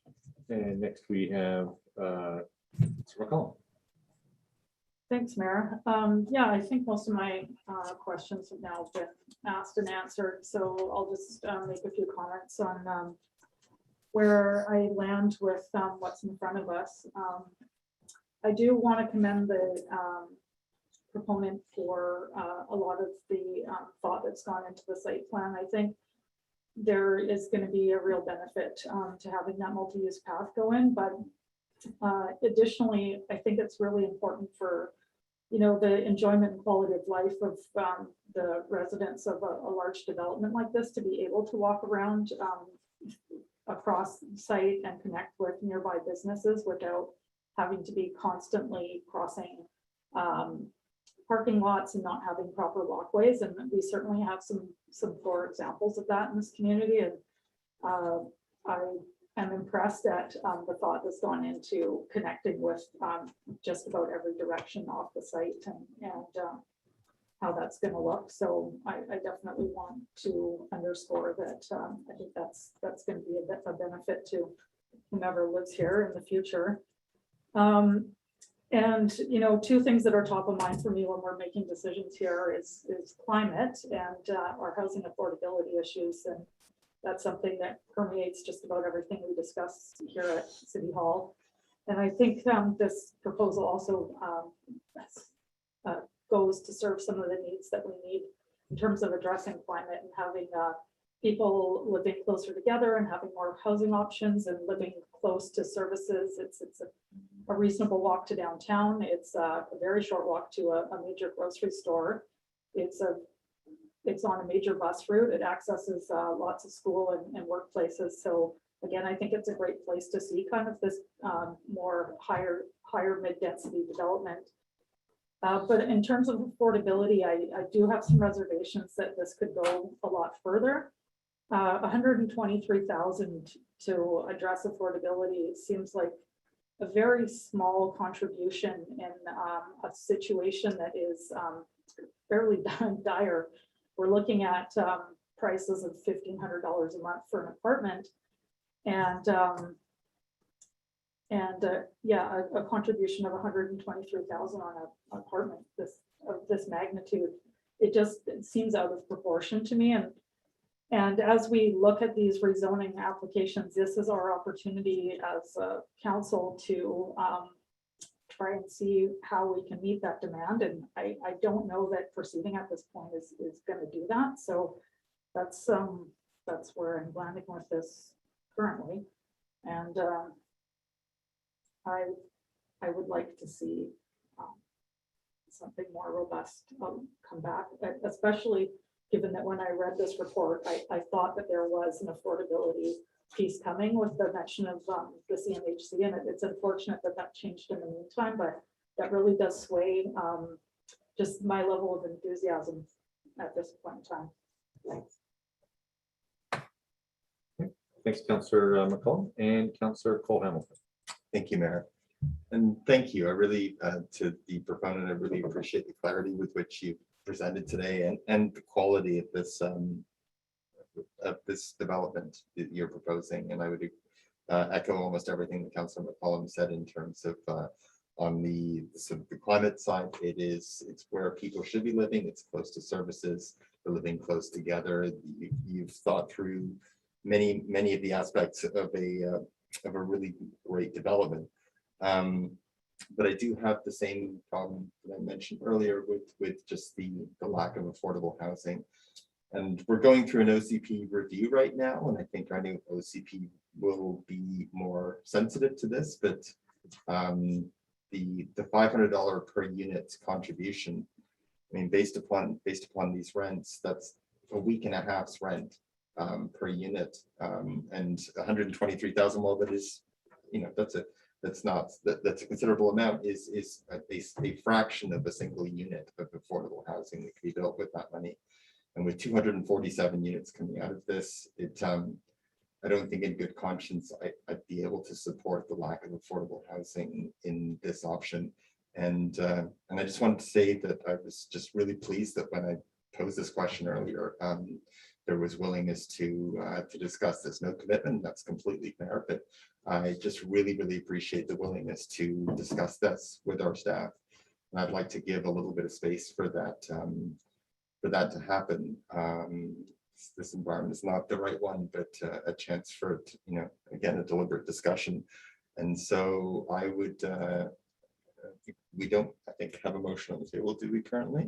It's just a receipt right now, so, but as soon as the receipt's done. When receipt's done, as I said earlier, I think I would be supporting option 2 so as to allow for that discussion. Seeing as I hear a willingness to have that conversation, it would seem a shame with so many people needing affordable housing for us not to at least have that conversation and see what can be done. So thanks again, and I'll just leave it at that for now. Thanks, Councillor Hamilton. And with that, I think that ends our thing. So all those in favor of receipt? Any opposed? That passes unanimously. And next is a motion. Councillor Hamilton. Well, Mayor, I'd just like to move option 2. And sorry, I don't have the actual wording of option 2 in front of me. But thanks, Councillor Collins. Should have had that ready. I'll move that council directs, oh, wait a minute, you're right. Or do you? Oh, I was looking at the wrong We're getting one. there. Okay, I'll move the council postpone consideration of bylaw 3017 with a request for more information. I'll second that. All right. Any questions or comments? CAO Jeff Carter. Thank you. Through the mayor to council, if we get some specific direction, so I had understood some questions regarding affordability, and just if council could give us some key points to focus on, please. Councilor McCollum, you do have the floor unless you want to see. Well, I'm not sure if it's appropriate for me to direct what I would want to see. Like, I don't know if that's something for the proponent to bring forward in staff discussions, or I think $123,000 on a development this size is not significant enough to meet our needs. Yeah, so whether Through the chair to Councilor McCollum, so understanding really is the discussion on affordable housing relative to the approval. And if council had any additional items that they'd like us to make sure we had discussed with the applicant, I appreciate that at this point. Yeah, and we have some more lights, so I'll go to Councillor Moore. Great, thank you, Mayor. I would add, I know that as Mr. Fitzgerald pointed out, some of the details of the design, not at that point yet, but I would just reiterate the green space piece and the communal, having some communal green space, and with that many units, play area for children. I mean, I love dogs and I'm thrilled to hear that there's play area for the dogs, but I'd really love to see something more for the kids that are probably going to be living there. Thanks. And Councillor Frisch. Yeah, thanks, Mayor. Well, obviously, I think, you know, my assessment is that the big holdup really is the community amendment for affordable housing, but I would reinforce that, you know, looking for those other amenities around green space. And I had mentioned, obviously, a wider multi-use pathway and how we use, you know, the parking lot space and the rainwater management. I think those are all important things to really strive for. But yeah, I would reinforce that the biggest holdup, I suppose, would be the community amendment. I mean, I actually love the development, and hope we can make this go forward. Thanks. All right, Councillor Theos. Thank you very much, Mayor. And I would like to just put forward the thought that for the potential residents that, and there's going to be, potentially 500 residents or more living there at that many units. The idea about, guys, I've owned commercial buildings before, and the mayor made a good point in regards to when you, because I'm thinking about more professional building, medical center, for instance, or some sort of services along those lines that can be beneficial to the tenants living there and offset some of the strain of some, I mean, there's many people in our community right now that cannot get any medical doctor for a practitioner, for family practitioners. So I think that just asking in regards to non-competing businesses that are such as that, like professional buildings, I think that would be very useful tool to see if that can be added for the people that are going to be living there. Thanks, Councillor Theos and Councillor Frisch. Yeah, so I have a follow-up question for staff, but I also just wanted to throw there, I don't know how the discussion goes on affordable housing. Is it more money that's more valuable, or is it actually some units that are designated, sub-market rates? Maybe that even is better for the proponent, I don't know, but I just wanted to throw out there, I think we're fairly open-minded as council, but maybe just hoping for a bit more. And then my question for staff is, where does this particular motion leave us on timeline, and can we get back to this sooner than later?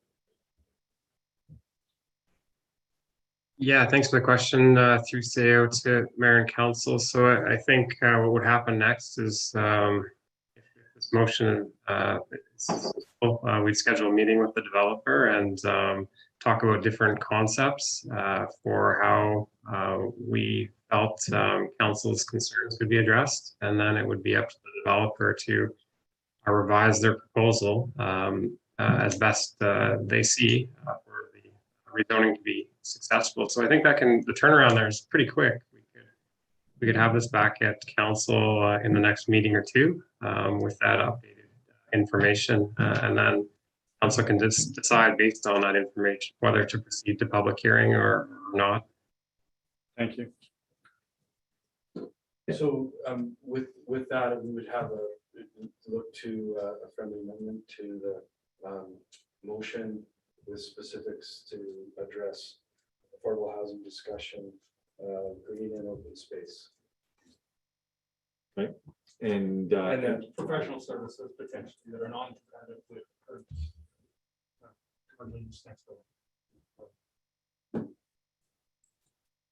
and Councillor Cole Hamilton. Yeah, thanks, Mayor.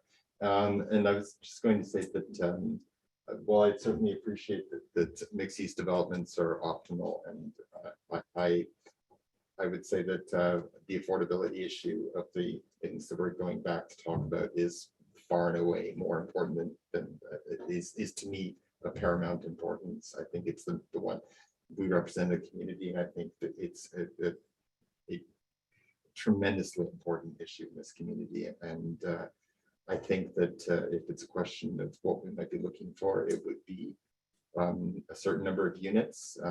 Some communities go 10%, some have even seen higher in other communities, and that often 30% below market rent is considered to be affordable. And that's, I think, a reasonable benchmark to begin with. But if you were looking for specifics, that's sort of what I would have in mind.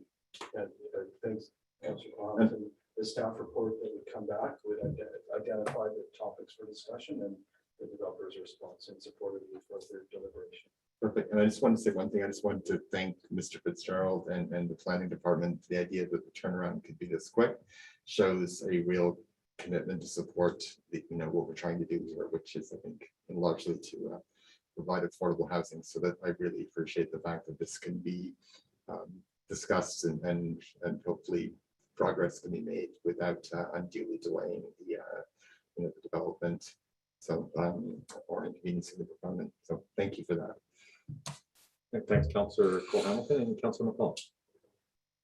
Yeah, I'll try not to echo what Councillor Cole Hamilton has said too much here, but I mean, the intent of putting this back for further information is around the affordability piece. And I don't want to muddy the waters in talking about a different type of model or mix of use or mix of apartments. It's really about trying to meet some of the dire needs of affordability in this community. And that's what I would like the conversation with the proponent to center around, because I very much would not want to have this take longer than necessary by making it a more complex conversation than necessary. So yeah, just underscore that. Thank you.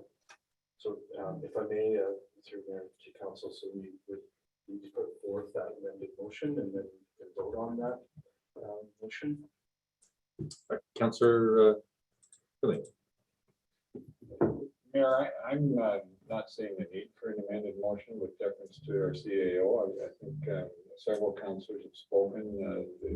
I trust staff to hear the details. I think if we actually get into an amended motion, we're going to start quibbling about what items we want in and what items we don't. And I think might prolong the discussion unnecessarily. I would recommend that we trust staff to take what they've heard and have the dialogue with the proponent and bring it back to the table. Thank you.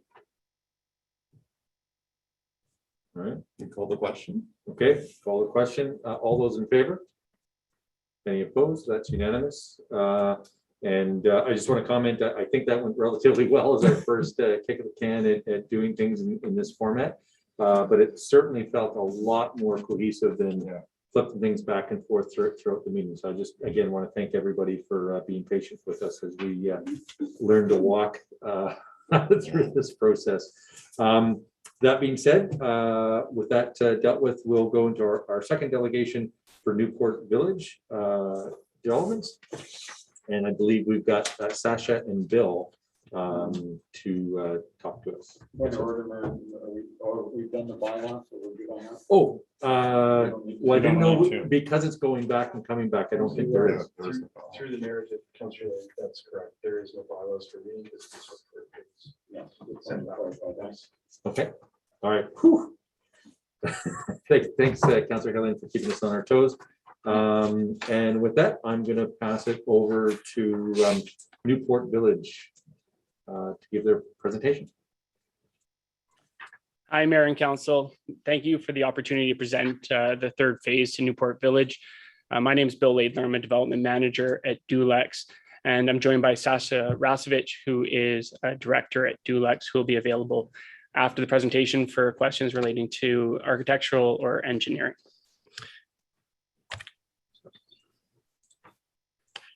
The third phase of 30 Kilpatrick is currently zoned as a drive-through, a 24-hour drive-through, and is a remnant parcel to the first two phases of Newport Village, one a strata condo and a second purpose-built rental.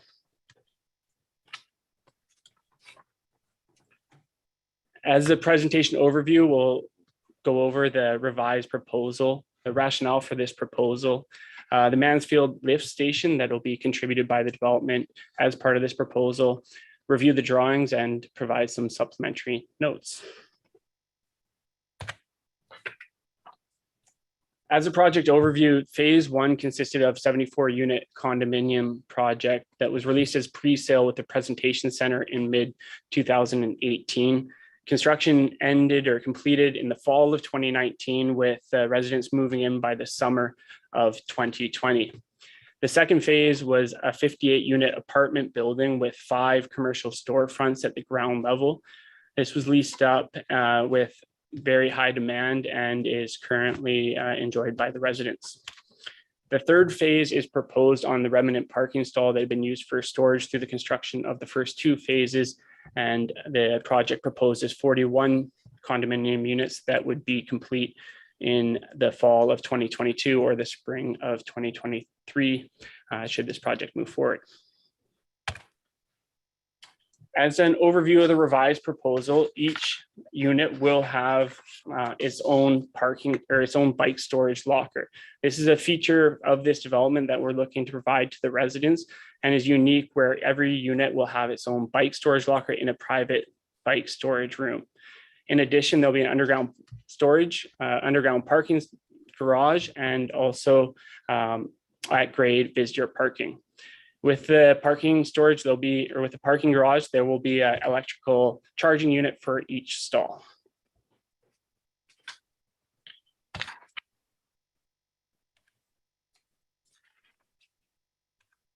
As a rationale for the development, as you can see, the original zoning calls for a 24-hour drive-through. And the feedback that we got through the project marketing was that this being open throughout the night could lead to loitering and disruption to the residential community. And therefore, we are looking at new alternatives, which includes the residential building that we're proposing here today. As a key feature of the development, we're proposing to front the $640,000 cost for the Mansfield Sanitary Lift Station that would allow for future developments to come on board and benefit from this sanitary sewer. It would be secured by latecomers and as new projects came on board, would contribute back to the development. As an overview of the floor plans, you can see the at-grade bike storage room, one bike storage locker for each unit, the at-grade visitor parking, and the underground parkade with one EV charging stall or charging port per stall. The floor plans follow a similar high quality design that the first two phases provided with luxury interiors and were very well received by the both condo and apartment residents. A closer up look at the bike storage locker and the parkade is provided here.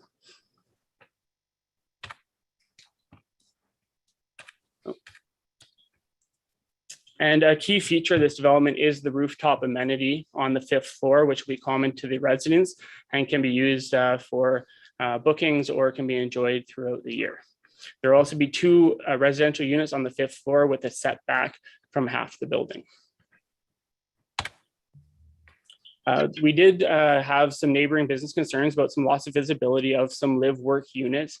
And to help work with those residents, we have coordinated or offered to the strata to provide some signage at Kilpatrick Avenue that would direct passerbys to acknowledge that there is work-live units to the side around the building. And we're committed to doing what we can to ensure that the business is a good contribution to this community. As some supplementary notes, the development is well served by commercial with Walmart shopping nearby. There is 2 public bus stops and there will be a future bus loop proposed within the community plans. There are public amenities close by, which include the Courtenay Riverwalk, the Courtenay Riverway Heritage Walk, and the Millard Nature Park. We're excited to bring a third residential phase to the community. The first 2 phases were really well received, and we look forward to your comments. Sasha Rasovic will take over for any questions. All right. Awesome. Thanks very much, Bill. I really appreciate that. That was quick. That was, less than 5 minutes, I think. So that's fantastic. And I'll turn it over to council, starting with Councillor Gillian. Thank you, Mayor, and thanks for the presentation. Apparently, I couldn't be heard before. Can I be heard now? You have to talk to the silver mic. That's the challenge. So it's okay. Yeah. Fellow. Matthew Fitzgerald, can you hear me? All right. I'm curious about the parking situation. You might know that we've been bombarded with mail from people who are concerned about the existing parking, the management of that, and some of those correspondents are actually tenants in your existing building. It's emphasized throughout your report that there are empty stalls available, but it's also emphasized in that correspondence that people are parking in the parking lots of neighboring businesses along the street and creating a fair amount of congestion. And it's seldom that I've had as much mail about a project opposed to that project before it even comes to council and we know what the project is all about. So I'm just wondering if you can clarify what that parking issue is and why the information in your report doesn't seem to translate to the people who live in the neighborhood and including some of your own tenants. Thank you, Councillor Hillian, for your question regarding parking. Building 1 was constructed as a condo style building, 74 units. We had a ratio of 1.3 stalls per unit. We don't have any issues in terms of parking with the buyers who, through the whole process of acquiring their unit, going through a disclosure statement and understanding what stalls they'd be buying, which was minimum 1 stall per unit in the underground parkade. The issues that we're having is primarily building 1, where there's several management agencies renting for investors doing their property management rentals, and literally slipping and missing the fact that some of these tenants have more than 1 vehicle. There's 1 unit in building 1 where the gentleman has 3 vehicles. He actually parks a motorcycle, a small car, and he's renting another stall from his neighbor. Well, that was never the intent of the development. So there were a couple of issues. Most of those have been, I believe, by now rectified. Bill was explaining that we have ample parking part of building 2. Building 2, which is a purpose-built rental, we retained it. Grateful to have done such.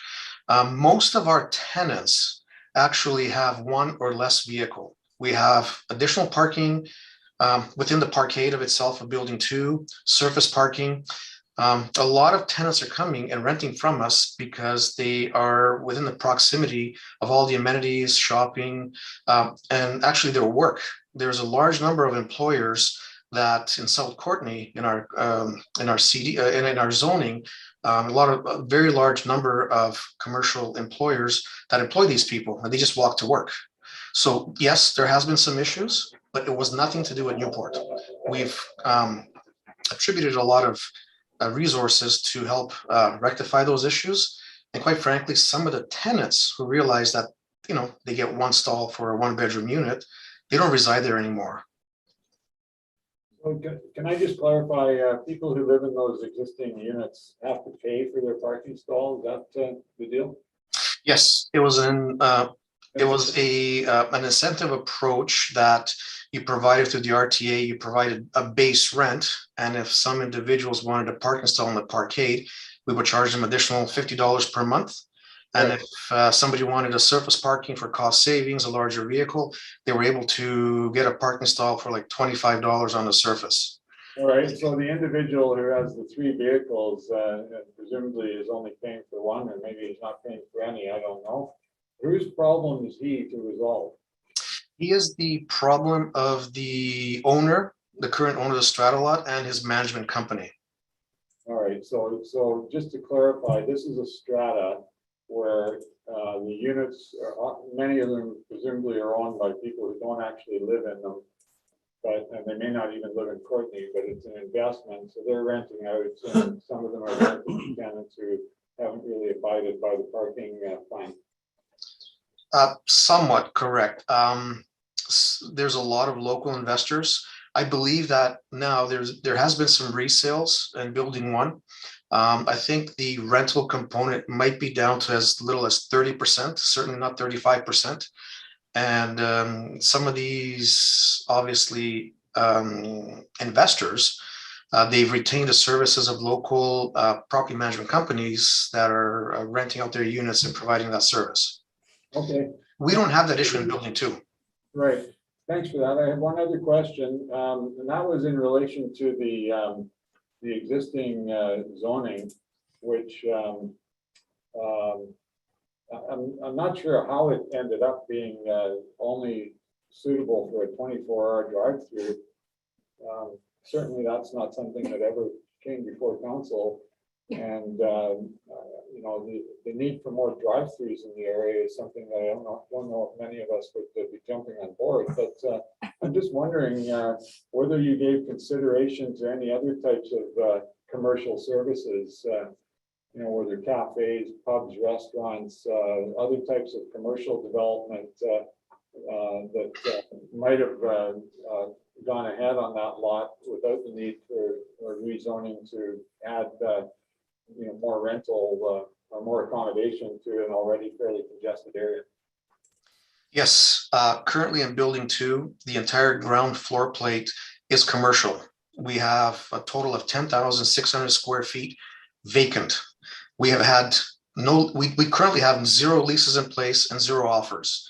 We first, our development first came in front of council in 2016, and in 2017, we actually applied for a rezoning of the parcel that we purchased. We have been advertising the commercial component under the Newport umbrella since the end of 2018. Obviously, COVID did not help anyone, and certainly not us. But with the ultra low demand in Courtenay, especially so Courtenay, for leasehold sort of space, on our books and on our pro forma, our commercial that we currently own in building 2 was just a total missed opportunity. So we do have commercial space for a local grocer, for a local pub, coffee shop. We have that space currently available, and we have been offering it for lease since, I believe, November of 2018. Okay, thanks for clarifying that. I did read in the report that you felt that commercial may not be viable, but it wasn't clear to me that you had existing space in your buildings that was empty. So thanks for that. Sure.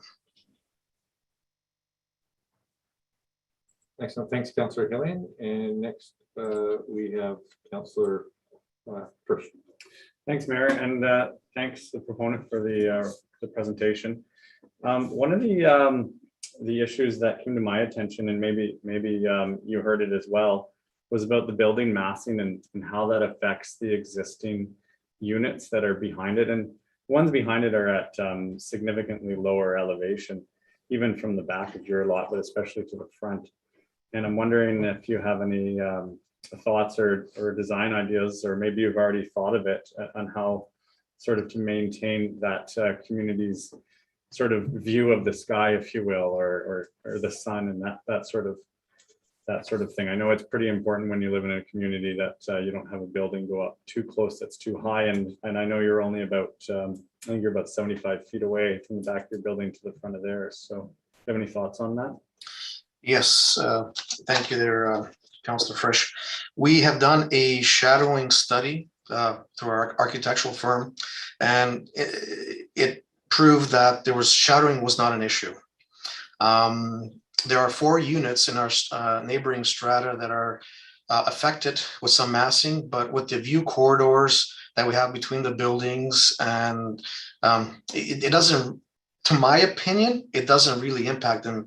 The balance of those units, their unit fronts, they face within a interior sort of parking corridor that they have. So they actually have absolutely no views.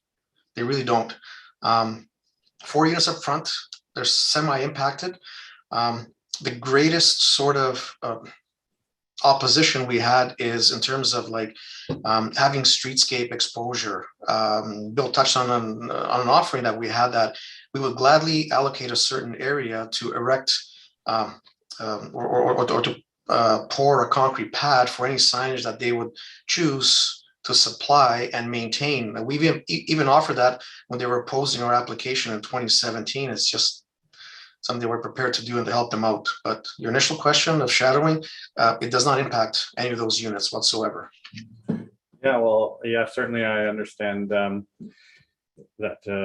if you have a two-story building out front and it goes to 4 stories, it definitely changes. I don't want to say the vibe of it because that doesn't sound very technical, but it changes the feeling you have when you stand out in your own place. So was there any sort of contemplation of the buffers that you're going to put in? I saw something sort of on a I don't know if it's called a floor plan, on a site plan, but I didn't see any renderings or anything of what you might do to sort of block out some of those views that those people might experience to give them more of a, you know, a natural environment around them.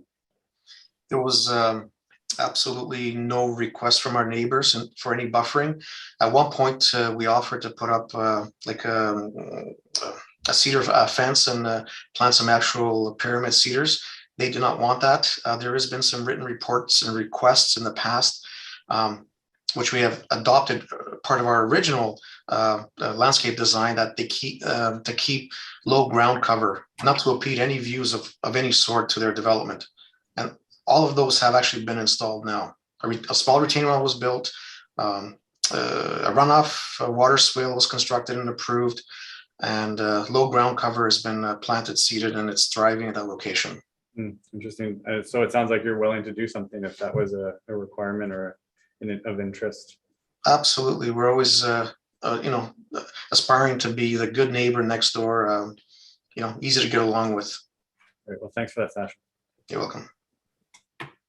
Thanks, Councillor Frisch. And next we have Councillor Cole Hamilton. Yeah. Thanks, Mayor. And thanks for the presentation, and Sasha for staying around to answer questions. I also received a lot of correspondence on parking and some on the just the impact that your building will have on those business 3040. Those questions have been asked, and so I wanted to get to a different question. I'm going to put sort of the same question I guess I did to the previous proponent. This is going to go from a 2-story building to a 5-story building, and from a single restaurant to 41 units. So it's a fairly considerable sort of increase in development value. And I appreciate that you're, I think it's 20,500 of will be contributed to the Affordable Housing Fund. And again, with 41 units, it would be nice to see some affordable units placed within that. And I'm just wondering if you would consider some affordable units. And earlier I was talking about sort of 30% below market rate. In this case, it would be sale rather than rent, as a sort of good yardstick for affordability. Is that something you would be willing to consider in place of the $20,500 contribution to the Affordable Housing Fund? Yes, we had some high-level discussions and amongst the partnership, and we did have a conversation with a couple of your staff members last week that we are prepared to enroll 5 units out of the 41 units into the affordable housing strategy, where they would be 25 to 30% below market sale, and for a period, yes, during the approval process, 5 units. Yes, correct. We're prepared to offer that right now. Okay, I just want to say thank you for being willing to contemplate that. And my quick kind of back of the envelope math is that's around 11 or 12% of the units. And you said a range of 25 to 35%, with sort of 30 being a figure that kind of sits in the middle of that. I guess my one question is, I'm hoping that that will be sort of a representative sample of the unit sizes. There are varying unit sizes. Would that be the case for these 5 units that you're contemplating? Yes, I like 25% better than 30%, but but I like 35 better than 25. But like 30, we might be able to saw that off in the middle. Then you yeah, there you go. You're pretty good. But yes, correct. 30% we'd be prepared to offer. It is a substantial and a significant hit to the pro forma, but given the fact that we're here to stay, we're employing locals, we're building as locals for locals, with many more projects I want to do in the future, we'd like to sort of offer that in way of appreciation, just working with staff, community, council, to bring forward a product that works for everybody. Okay, well, Thank you. That was a really productive conversation. I will also, I'll cede the floor at this point, but I really appreciate your willingness to yeah, to consider that possibility. Thanks, Sasha. Welcome. Thanks, Councillor Cole Hamilton. That was a good question. Councillor McCullum. Thanks, Mayor. Thanks for the report and answering all our questions so far. Much of what I wanted to ask has been covered, but I do have a few things left on my list. One of them is to loop back to the parking issue because it was so greatly highlighted in so much of the correspondence that we received. And I think some of the concerns that were raised were from adjacent parking lots. And I believe that I read that at a certain point in time, tow-away signs went up and that some of these concerns have been addressed. I'm wondering if I interpreted that correctly from the email correspondence that I read through. If that's your take on it. Yes, we have identified, not just through Newport, but through the management companies, that there were some tenants part of building one, and I need to reference building one and only building one, as just to reiterate what I said earlier, we have more than ample parking at building two, part of our purpose-built rental building.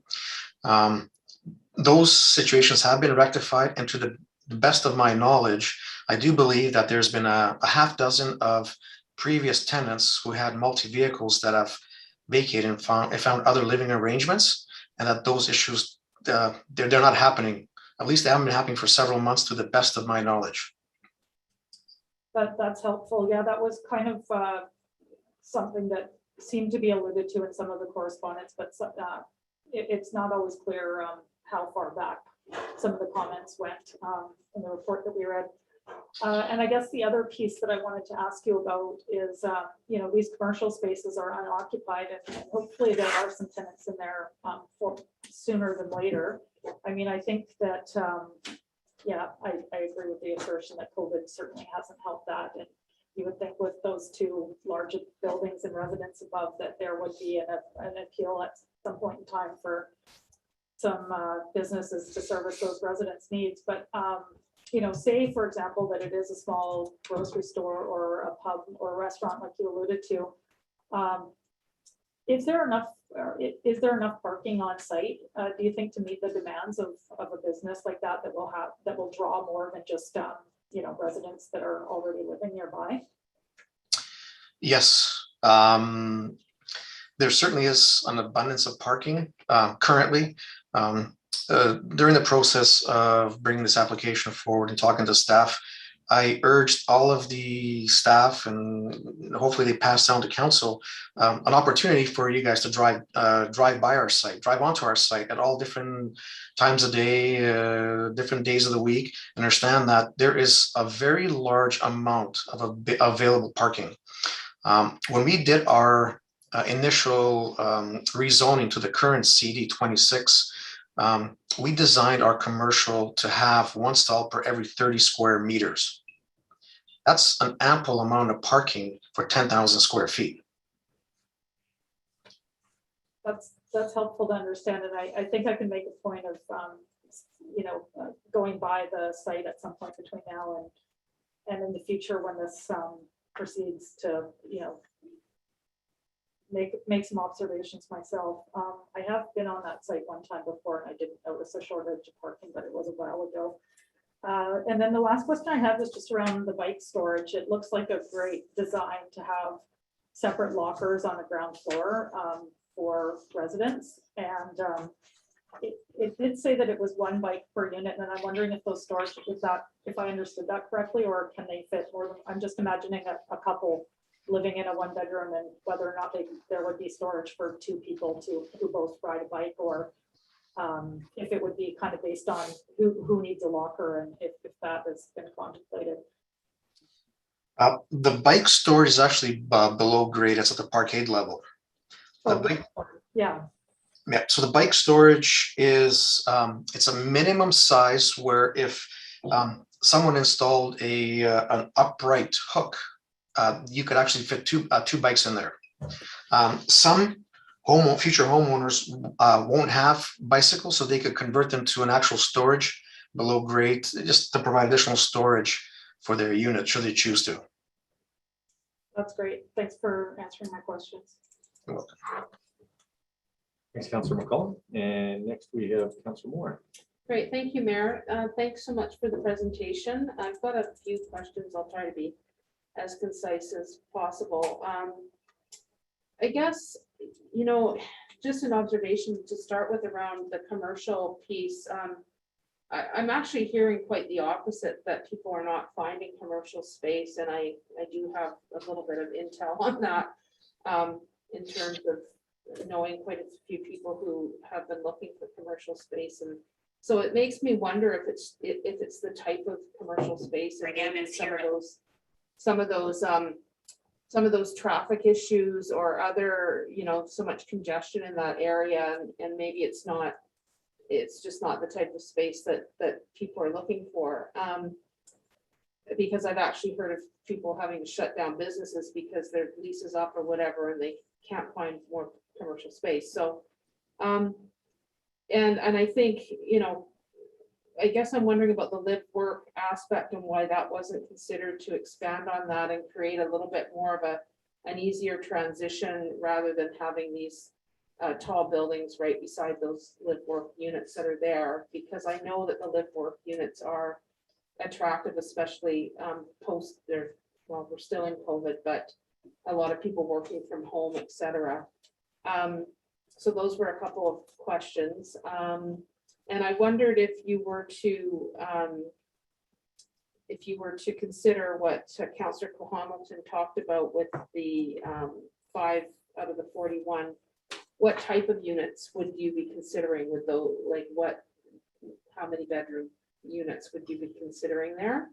And I know this is my last question, but I'm wondering about how many short-term rentals, are you aware of short-term rentals happening there? I did see that there were some people that were doing Airbnb. And I guess, you know, every single proposal that comes to us, we really wonder whether it's meeting the need of what we're setting out to do here, because I guess I'm not confident that all these you know, buildings that are going up, whether they're for sale or for rent, are actually helping house the people that need to be housed. So I don't know if you have any information on that you can share. Thank you. Thank you. I do. So there's basically 3 questions you asked. What percentage of units with the 5 units, what unit types would we offer part of the 5 units? What we would do is we would do it proportionate to the unit mix. So if we have 40% 1 bedrooms and 60% 2 bedrooms, or vice versa, we would make it equate equally and fairly. Short-term rentals, we allow 0. I was instrumental in preparing the disclosure statement for building number 1. No short-term rentals were allowed. I did hear that there was one owner investor who attempted doing it.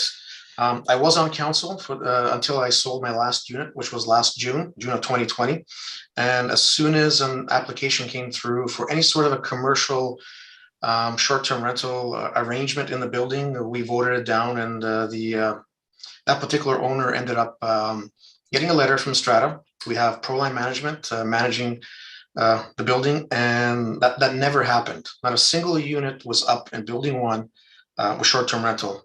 All of building 2 is all long-term rental, and we're at 0 vacancy right now.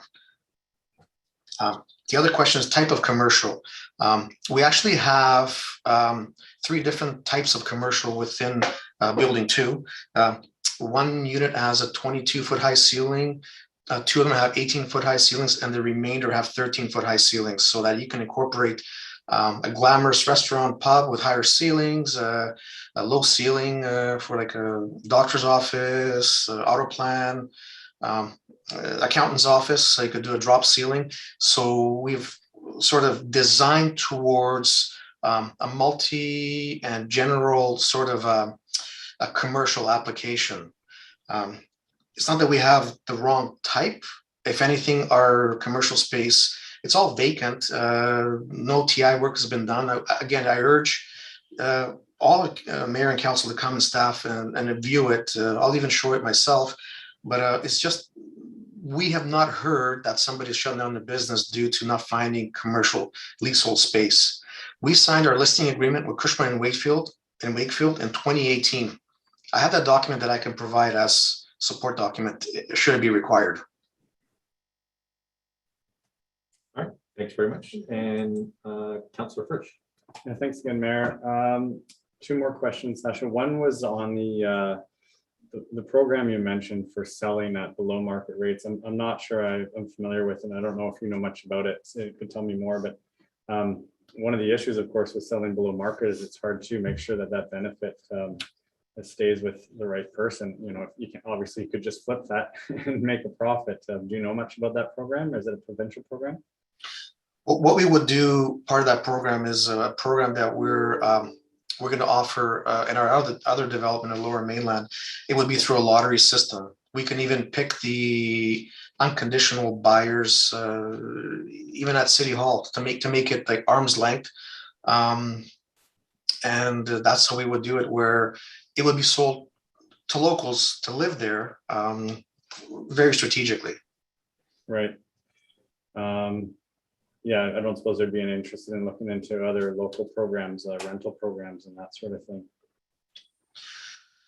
Well, I mean, if we're offering something in terms of affordable housing, our idea was, once the program was introduced to us late last week, is that we would offer it to locals for the sole benefit of a local family wanting to live in a, you know, in a new home ownership option where it's that much more affordable and it goes to the right channels, right?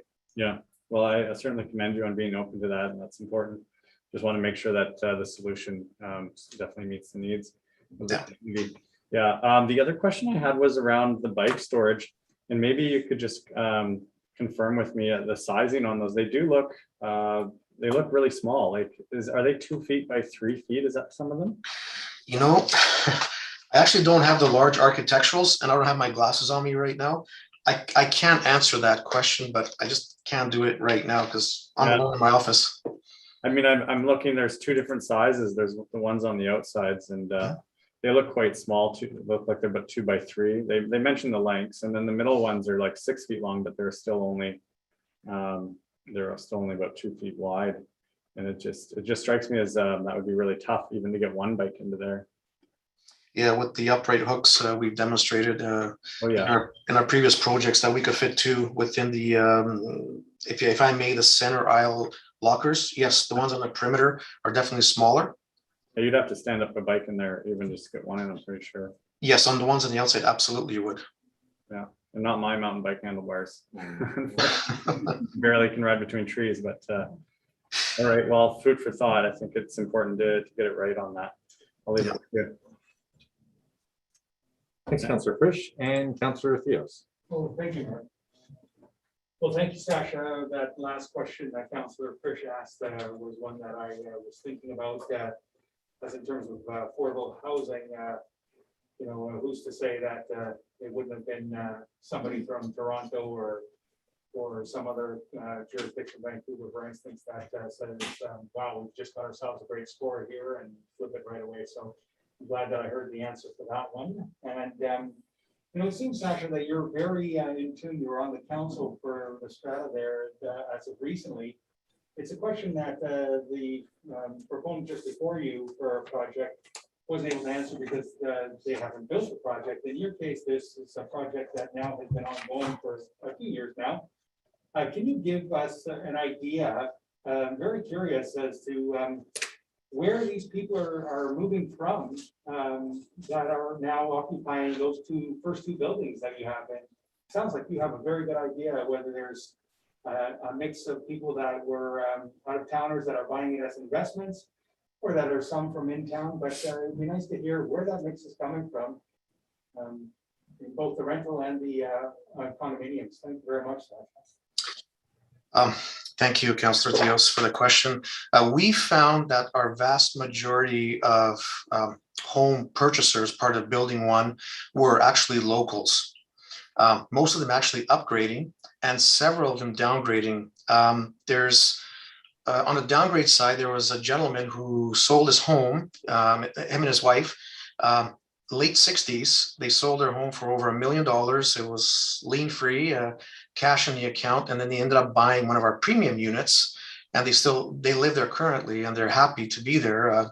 It was a good story because, like most condos that are, let's say, multi-unit buildings being built in the Comox, Courtenay Valley, a lot of projects, they don't hit the pre-sale market.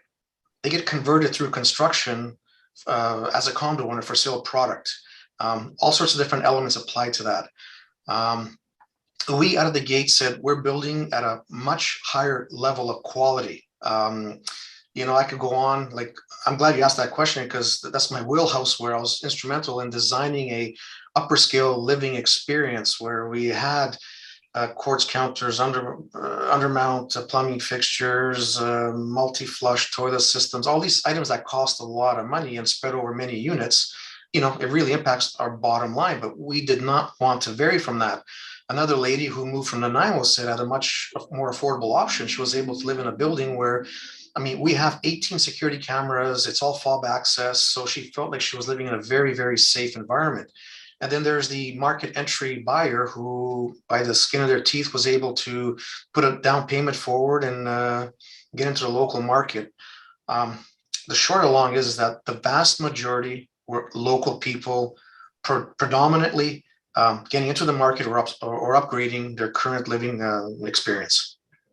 Thank you for that answer, Sasha. And I would hope that you are able to rent out those commercial units and do that in a timely fashion, because I really do believe that there hopefully will be a lot of these people moving to this community are finding work and getting into the job market too. Thank you very much. Thank you, Councillor Theos. Yes, the commercial has been a real bad missed investment on our part, like probably the worst of its kind ever in our careers. So hopefully things turn around. And there was one local company looking to lease. We even offered 1 year free lease on a minimum 10-year term. Like we're actually desperate to fill that void. Oh yeah, and sorry if I may, I mean, Sasha, and this is not your part of it, but the end part of it for me is to think to myself, so many people living in the community are moving into these new projects, and I'm just wondering where are they going for work? It sounds like there's a nice mix in your apartment and your condos, but yeah, that's just a question that always kind of I put in my mind when all these new projects are going up. Right. Excellent. Thanks, Councillor Theos. And yeah, I recall, I think, Sasha, we spoke quite a while ago regarding the lease things and what opportunities are out there. And it does seem to be a bit of a challenge. And obviously nothing's changed since we spoke either. So, but with us, I think we've wrapped up the questions from council from the delegation. So I think we'll flip it over to the staff report. If somebody would like to move receipt. Move receipt. Second. Excellent. And we'll pass it over to staff. Thank you, Mayor and Council. Mr. Fitzgerald will give an overview.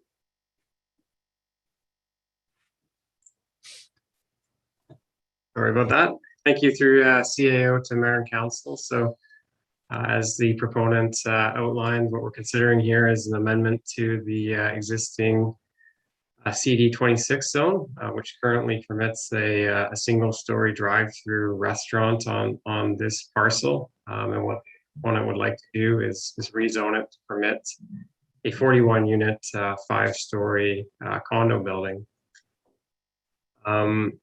So I guess not to reiterate too much what the applicant had already provided an overview of. I guess the thing to add is that a public information meeting was held. And as you can see in your report, there was several comments received directly to the city. many had concerns with the proposal, and then as well, the applicant did provide a summary of comments, which also brought a range of issues to do with the development. Staff, as the resolution is currently crafted, are recommending that council gives the bylaw first and second reading. However, based on the discussion tonight, we may want to revise the resolution to require a housing agreement to reflect the amenity contribution offer that the applicant has added. So I guess staff's recommendation is to proceed with the first and second reading of the bylaw with that amendment that a housing agreement be required. With that, I'll take any questions. We're just gonna let the motorcycles go by here and we'll get right back into it. Yeah, we'll start with Councillor Frisch. Thanks, Mayor. Thanks, Matt, for that. I was going to ask how to proceed, and that does make a lot of sense. I'd also like some clarification on the sizing of those bike stalls, just because they do strike me as really, really small. And so if we could just get a little more information on, you know, how many and how you might fit those bikes into those stalls would be helpful for when it comes back. Thanks. Yeah, thanks through CAO to Mayor and Council. So that the discussion previous was correct. The stalls on the wall are only 3 feet deep, so they'd have to be hung on the walls. And in the middle, they're 6 feet deep, so they could be parked in there. Yeah, but I think they're only 2 feet wide, so I don't know a lot of bikes that are only 2 feet wide anymore. Yeah, you're correct. On the plans, it shows them as 2 feet wide, so we can get clarity on that as well and ensure that it can actually fit in there. Except for my kids' run bike, that one would fit in there nicely. Don't they want scooters now? Yeah, the scooters, that's right. Excellent. Thanks, Councillor Frisch. And Councillor McCollum. Thanks, Mayor. Yeah, I was hoping to understand a little bit more about the lift station that will be built with the latecomer agreement for this development, and if staff just want to elaborate on where I mean we've heard about it before, but just what other properties beyond this site will be able to tie into it, and what need that's serving for the city's asset needs.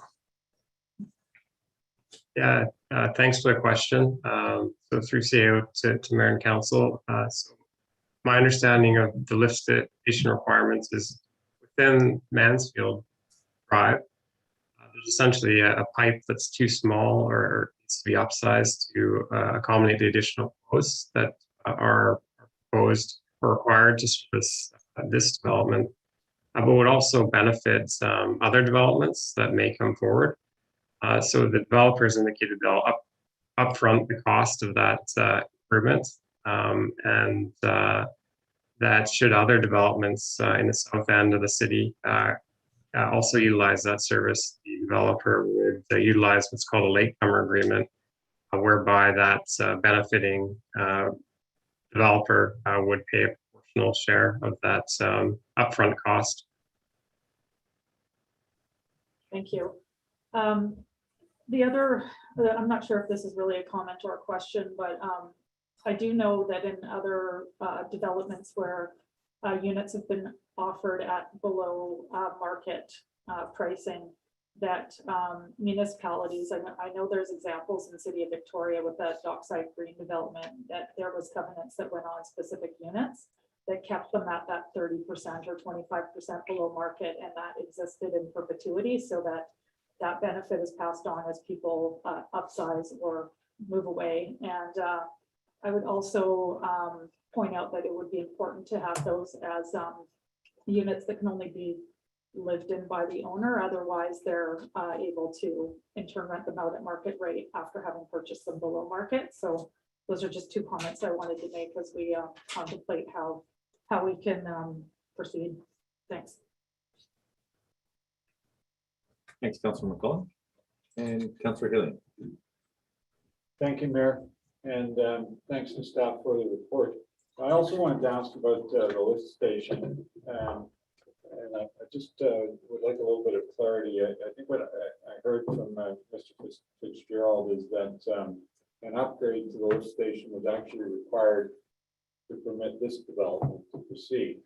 And I'm just wondering if perhaps staff could enlighten the public on how these discussions develop and how common it is for an asset contribution of this size to be made for a development of this nature.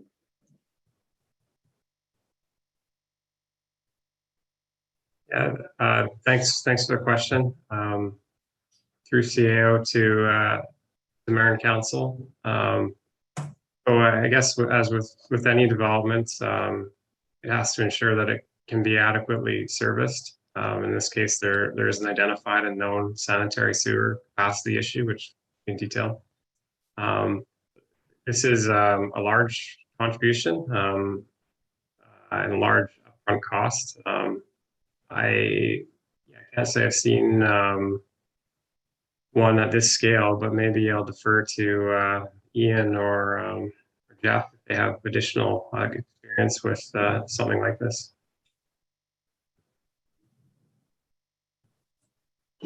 Thanks very much. I can jump in there. So Mr. Fitzgerald's correct. Anytime development happens, they're required to service it to meet their needs. Sometimes that does require significant offsite upgrades, whether that's directly along the frontage or with servicing. Oftentimes it's further, if you like, downstream from the development, whether it's water issues or sanitary issues or rainwater management issues. In this case, the Mansfield lift station has been identified as being very near its capacity. The additional flows that this development would add to that sort of tip the scale of what's reasonable in terms of flows. So upgrading it, as Mr. Fitzgerald said, is the responsibility of the developer. There's different mechanisms financially for recovery of the costs, depending on whether it's a development cost charge, DCC, attributable project, in which case this isn't. And so the other alternative is what's known as a latecomer agreement. And that's over a period of 10 to 15 years, any benefiting properties that would be identified through the process upstream of this station, which is the developments proposed up near Buckstone, any further multifamily residential development between the lift station and the city boundaries would then contribute back proportionally to the developer. In terms of scale, new development typically has higher costs than infill development, but as our infrastructure is aging, and this kind of speaks to the importance of development cost charge bylaws and just the demands with the increased development we've seen in the last sort of 5-year cycle and anticipate going into the future. It's important that we identify these deficiencies so that all development is contributing rather than, I wouldn't say in this case overly risky, but there is a chance that no development happens in the lifetime of that agreement to contribute back to this developer, in which case they just, are faced with that full cost of the infrastructure. So it's very variable. Sometimes it's small upgrades, minor pipe links along that system. In this case, it's a more substantial upgrade to an existing lift station. Okay, thank you. So essentially, the developer provides these upfront costs with the expectation of receiving some of them back through latecomer agreements if further development takes place in future years. What would be the implications of this rezoning being denied and the property reverting back to commercial zoning with a smaller building taking place? Would that still trigger the need to upgrade the lift station? Good question. I don't believe on just the limited inputs from what the current zoning allows there, the drive-through restaurant, would trigger that full upgrade, but it is something that's on staff's radar. And if this development didn't proceed in the future, we'd bring forward budget requests to do detailed design and then do construction of that upgrade. Irrespective of if this development goes ahead or not, that lift station will be in need of upgrading in the future. All right, so, so council, the city would come up with the funding for it one way or the other, whether it's through further development or other budgeting measures. So we shouldn't look at this as something that should sway the decision on the development one way or the other. That's kind of what I'm getting at here. Would you have any comment on that? Well, I guess it does offer a good opportunity for the city to get that work done in a timely fashion and at significantly less cost to the taxpayer. Right. Thank you. Right. Thanks, Councillor Killian. And I don't see any further questions. Having said that, just going to call receipt. But I think I was preempting. Okay. All those in favor of receipt? Any opposed? That's unanimous. Over to you, Councillor Coleman. Yeah, I was going to move option 1 with the addition, and please tell me if I'm phrasing this correctly. Subject to the registration of a housing agreement regarding 5 units reflective of the overall unit mix to be available at 30% below market cost. Am I phrasing that correctly? I would defer to Mr. Buck, but I believe that's how I would phrase that. Okay. Are you able to weigh in on that? Yeah, thanks very much. I think that works. The details and mechanics we need to further discuss with the applicant, but I think that gives us a sense of what council's looking for there. Okay.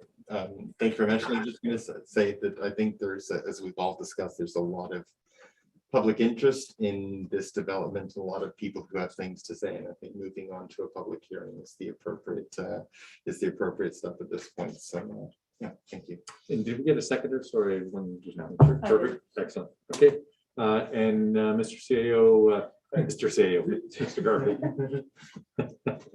Through the mayor to council, for the public hearing, we'll have those details. That information is available. And so I think that's important to note. So we have that direction and we'll have those details because it needs to be available, accessible, and knowledgeable for people who participate in the future public hearing. Excellent. Thanks for that. And Councillor Frisch. Yeah, thanks, Mayor. So I was under the impression that we might actually defer this to get that information to come back to us because I feel like there are a lot of moving parts with that affordable housing strategy, which I don't fully understand, but it sounds like it's a sales strategy. And I'd prefer to see that before we get all the way into the public hearing and then third reading. So I don't know if anyone else agrees with that or they're just happy to chug ahead. And I also had that request for information on the sizing of those bike lockers. I don't know if that was caught in the motion either. That was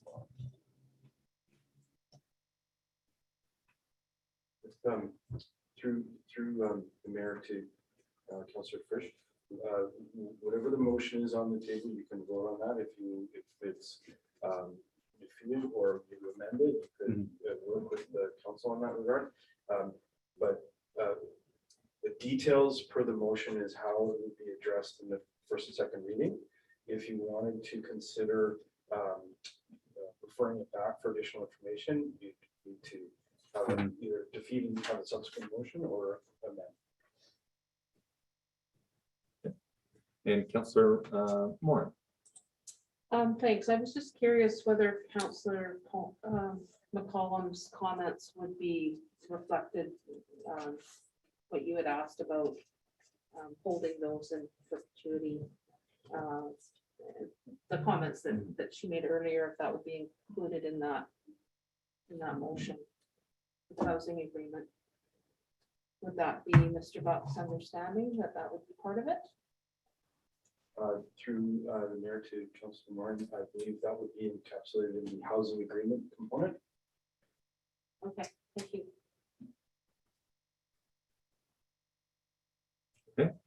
And Councillor Frisch. Yeah, thanks, Mayor. So I do feel like it's a little ahead of me anyways. I really would like to see those details on the housing agreement before we put this to a public hearing and the specifics of those bike lockers. So I'm actually going to vote against this motion, but I'm very much in favor of having this come back to council with those details to be considered. And it seems like a reasonable proposal with what we've talked about being a reality, but I'd like to see that reality in a report. Thanks. And maybe further to Councillor Frisch's request here or comments, going back to Mr. Fitzgerald or Mr. Buck, if this does go back, do you see the same timelines as what was discussed earlier tonight? Because I think that's another contributing factor to the discussion. Yeah, thank you. Yeah, it's really it would be very similar. We just need those details provided by the and confirmed by the applicant, so I could see it in the next meeting. Well, then I think what Councilor Frisch was saying about refer, I think if we put that on the table, it will surpass the motion that's there, and we'll be able to refer to the next meeting. I think I would agree. Thanks for the correction, Councilor Fields. So motion to refer will take precedent. So I was in error. Okay. Has that motion been made? No. It's just been discussed. Okay. I was operating on the assumption I might need to withdraw my motion, so it's going to do that. I appreciate Councilor Frisch wanting that information, and doesn't, given that it's going to be a fairly short impact on the timeline, then but it sounds like that no withdrawal of the motion is needed. And all right. Vote on refer. I see other lights blinking, so I'm going to kind of just stick to the just in case there's some new information. So Councilor Hillen. Thanks, Mayor. I just wanted to clarify my understanding. I thought staff indicated that they would provide the details of a housing agreement in time for a public hearing. They also have the ability to schedule the public hearing a month down the road or whatever. So I just wanted to clarify whether if we pass the motion as originally presented by Councilor Paul Hamilton, if we would get that proposed housing agreement before going to a public hearing.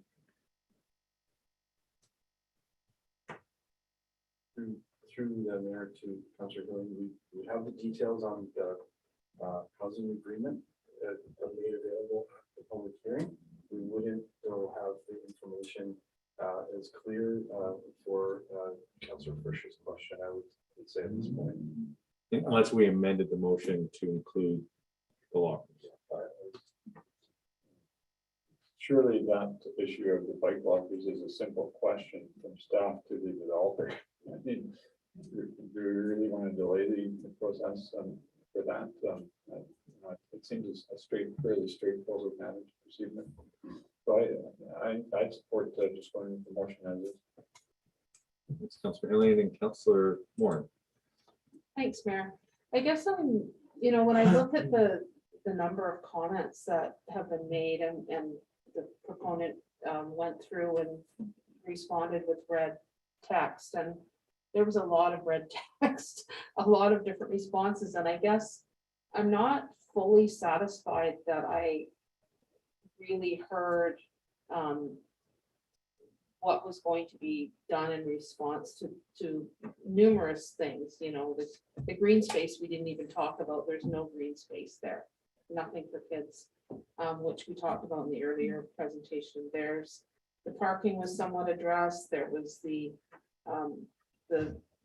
people in the 2 stories already feeling dwarfed and feeling like they have no sunlight, etc.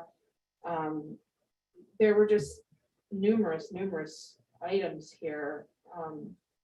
And I'm just thinking the public hearing, it's just going to be more of the same. And I guess I'm just wondering how we're going to kind of weed through this if we don't get more information about.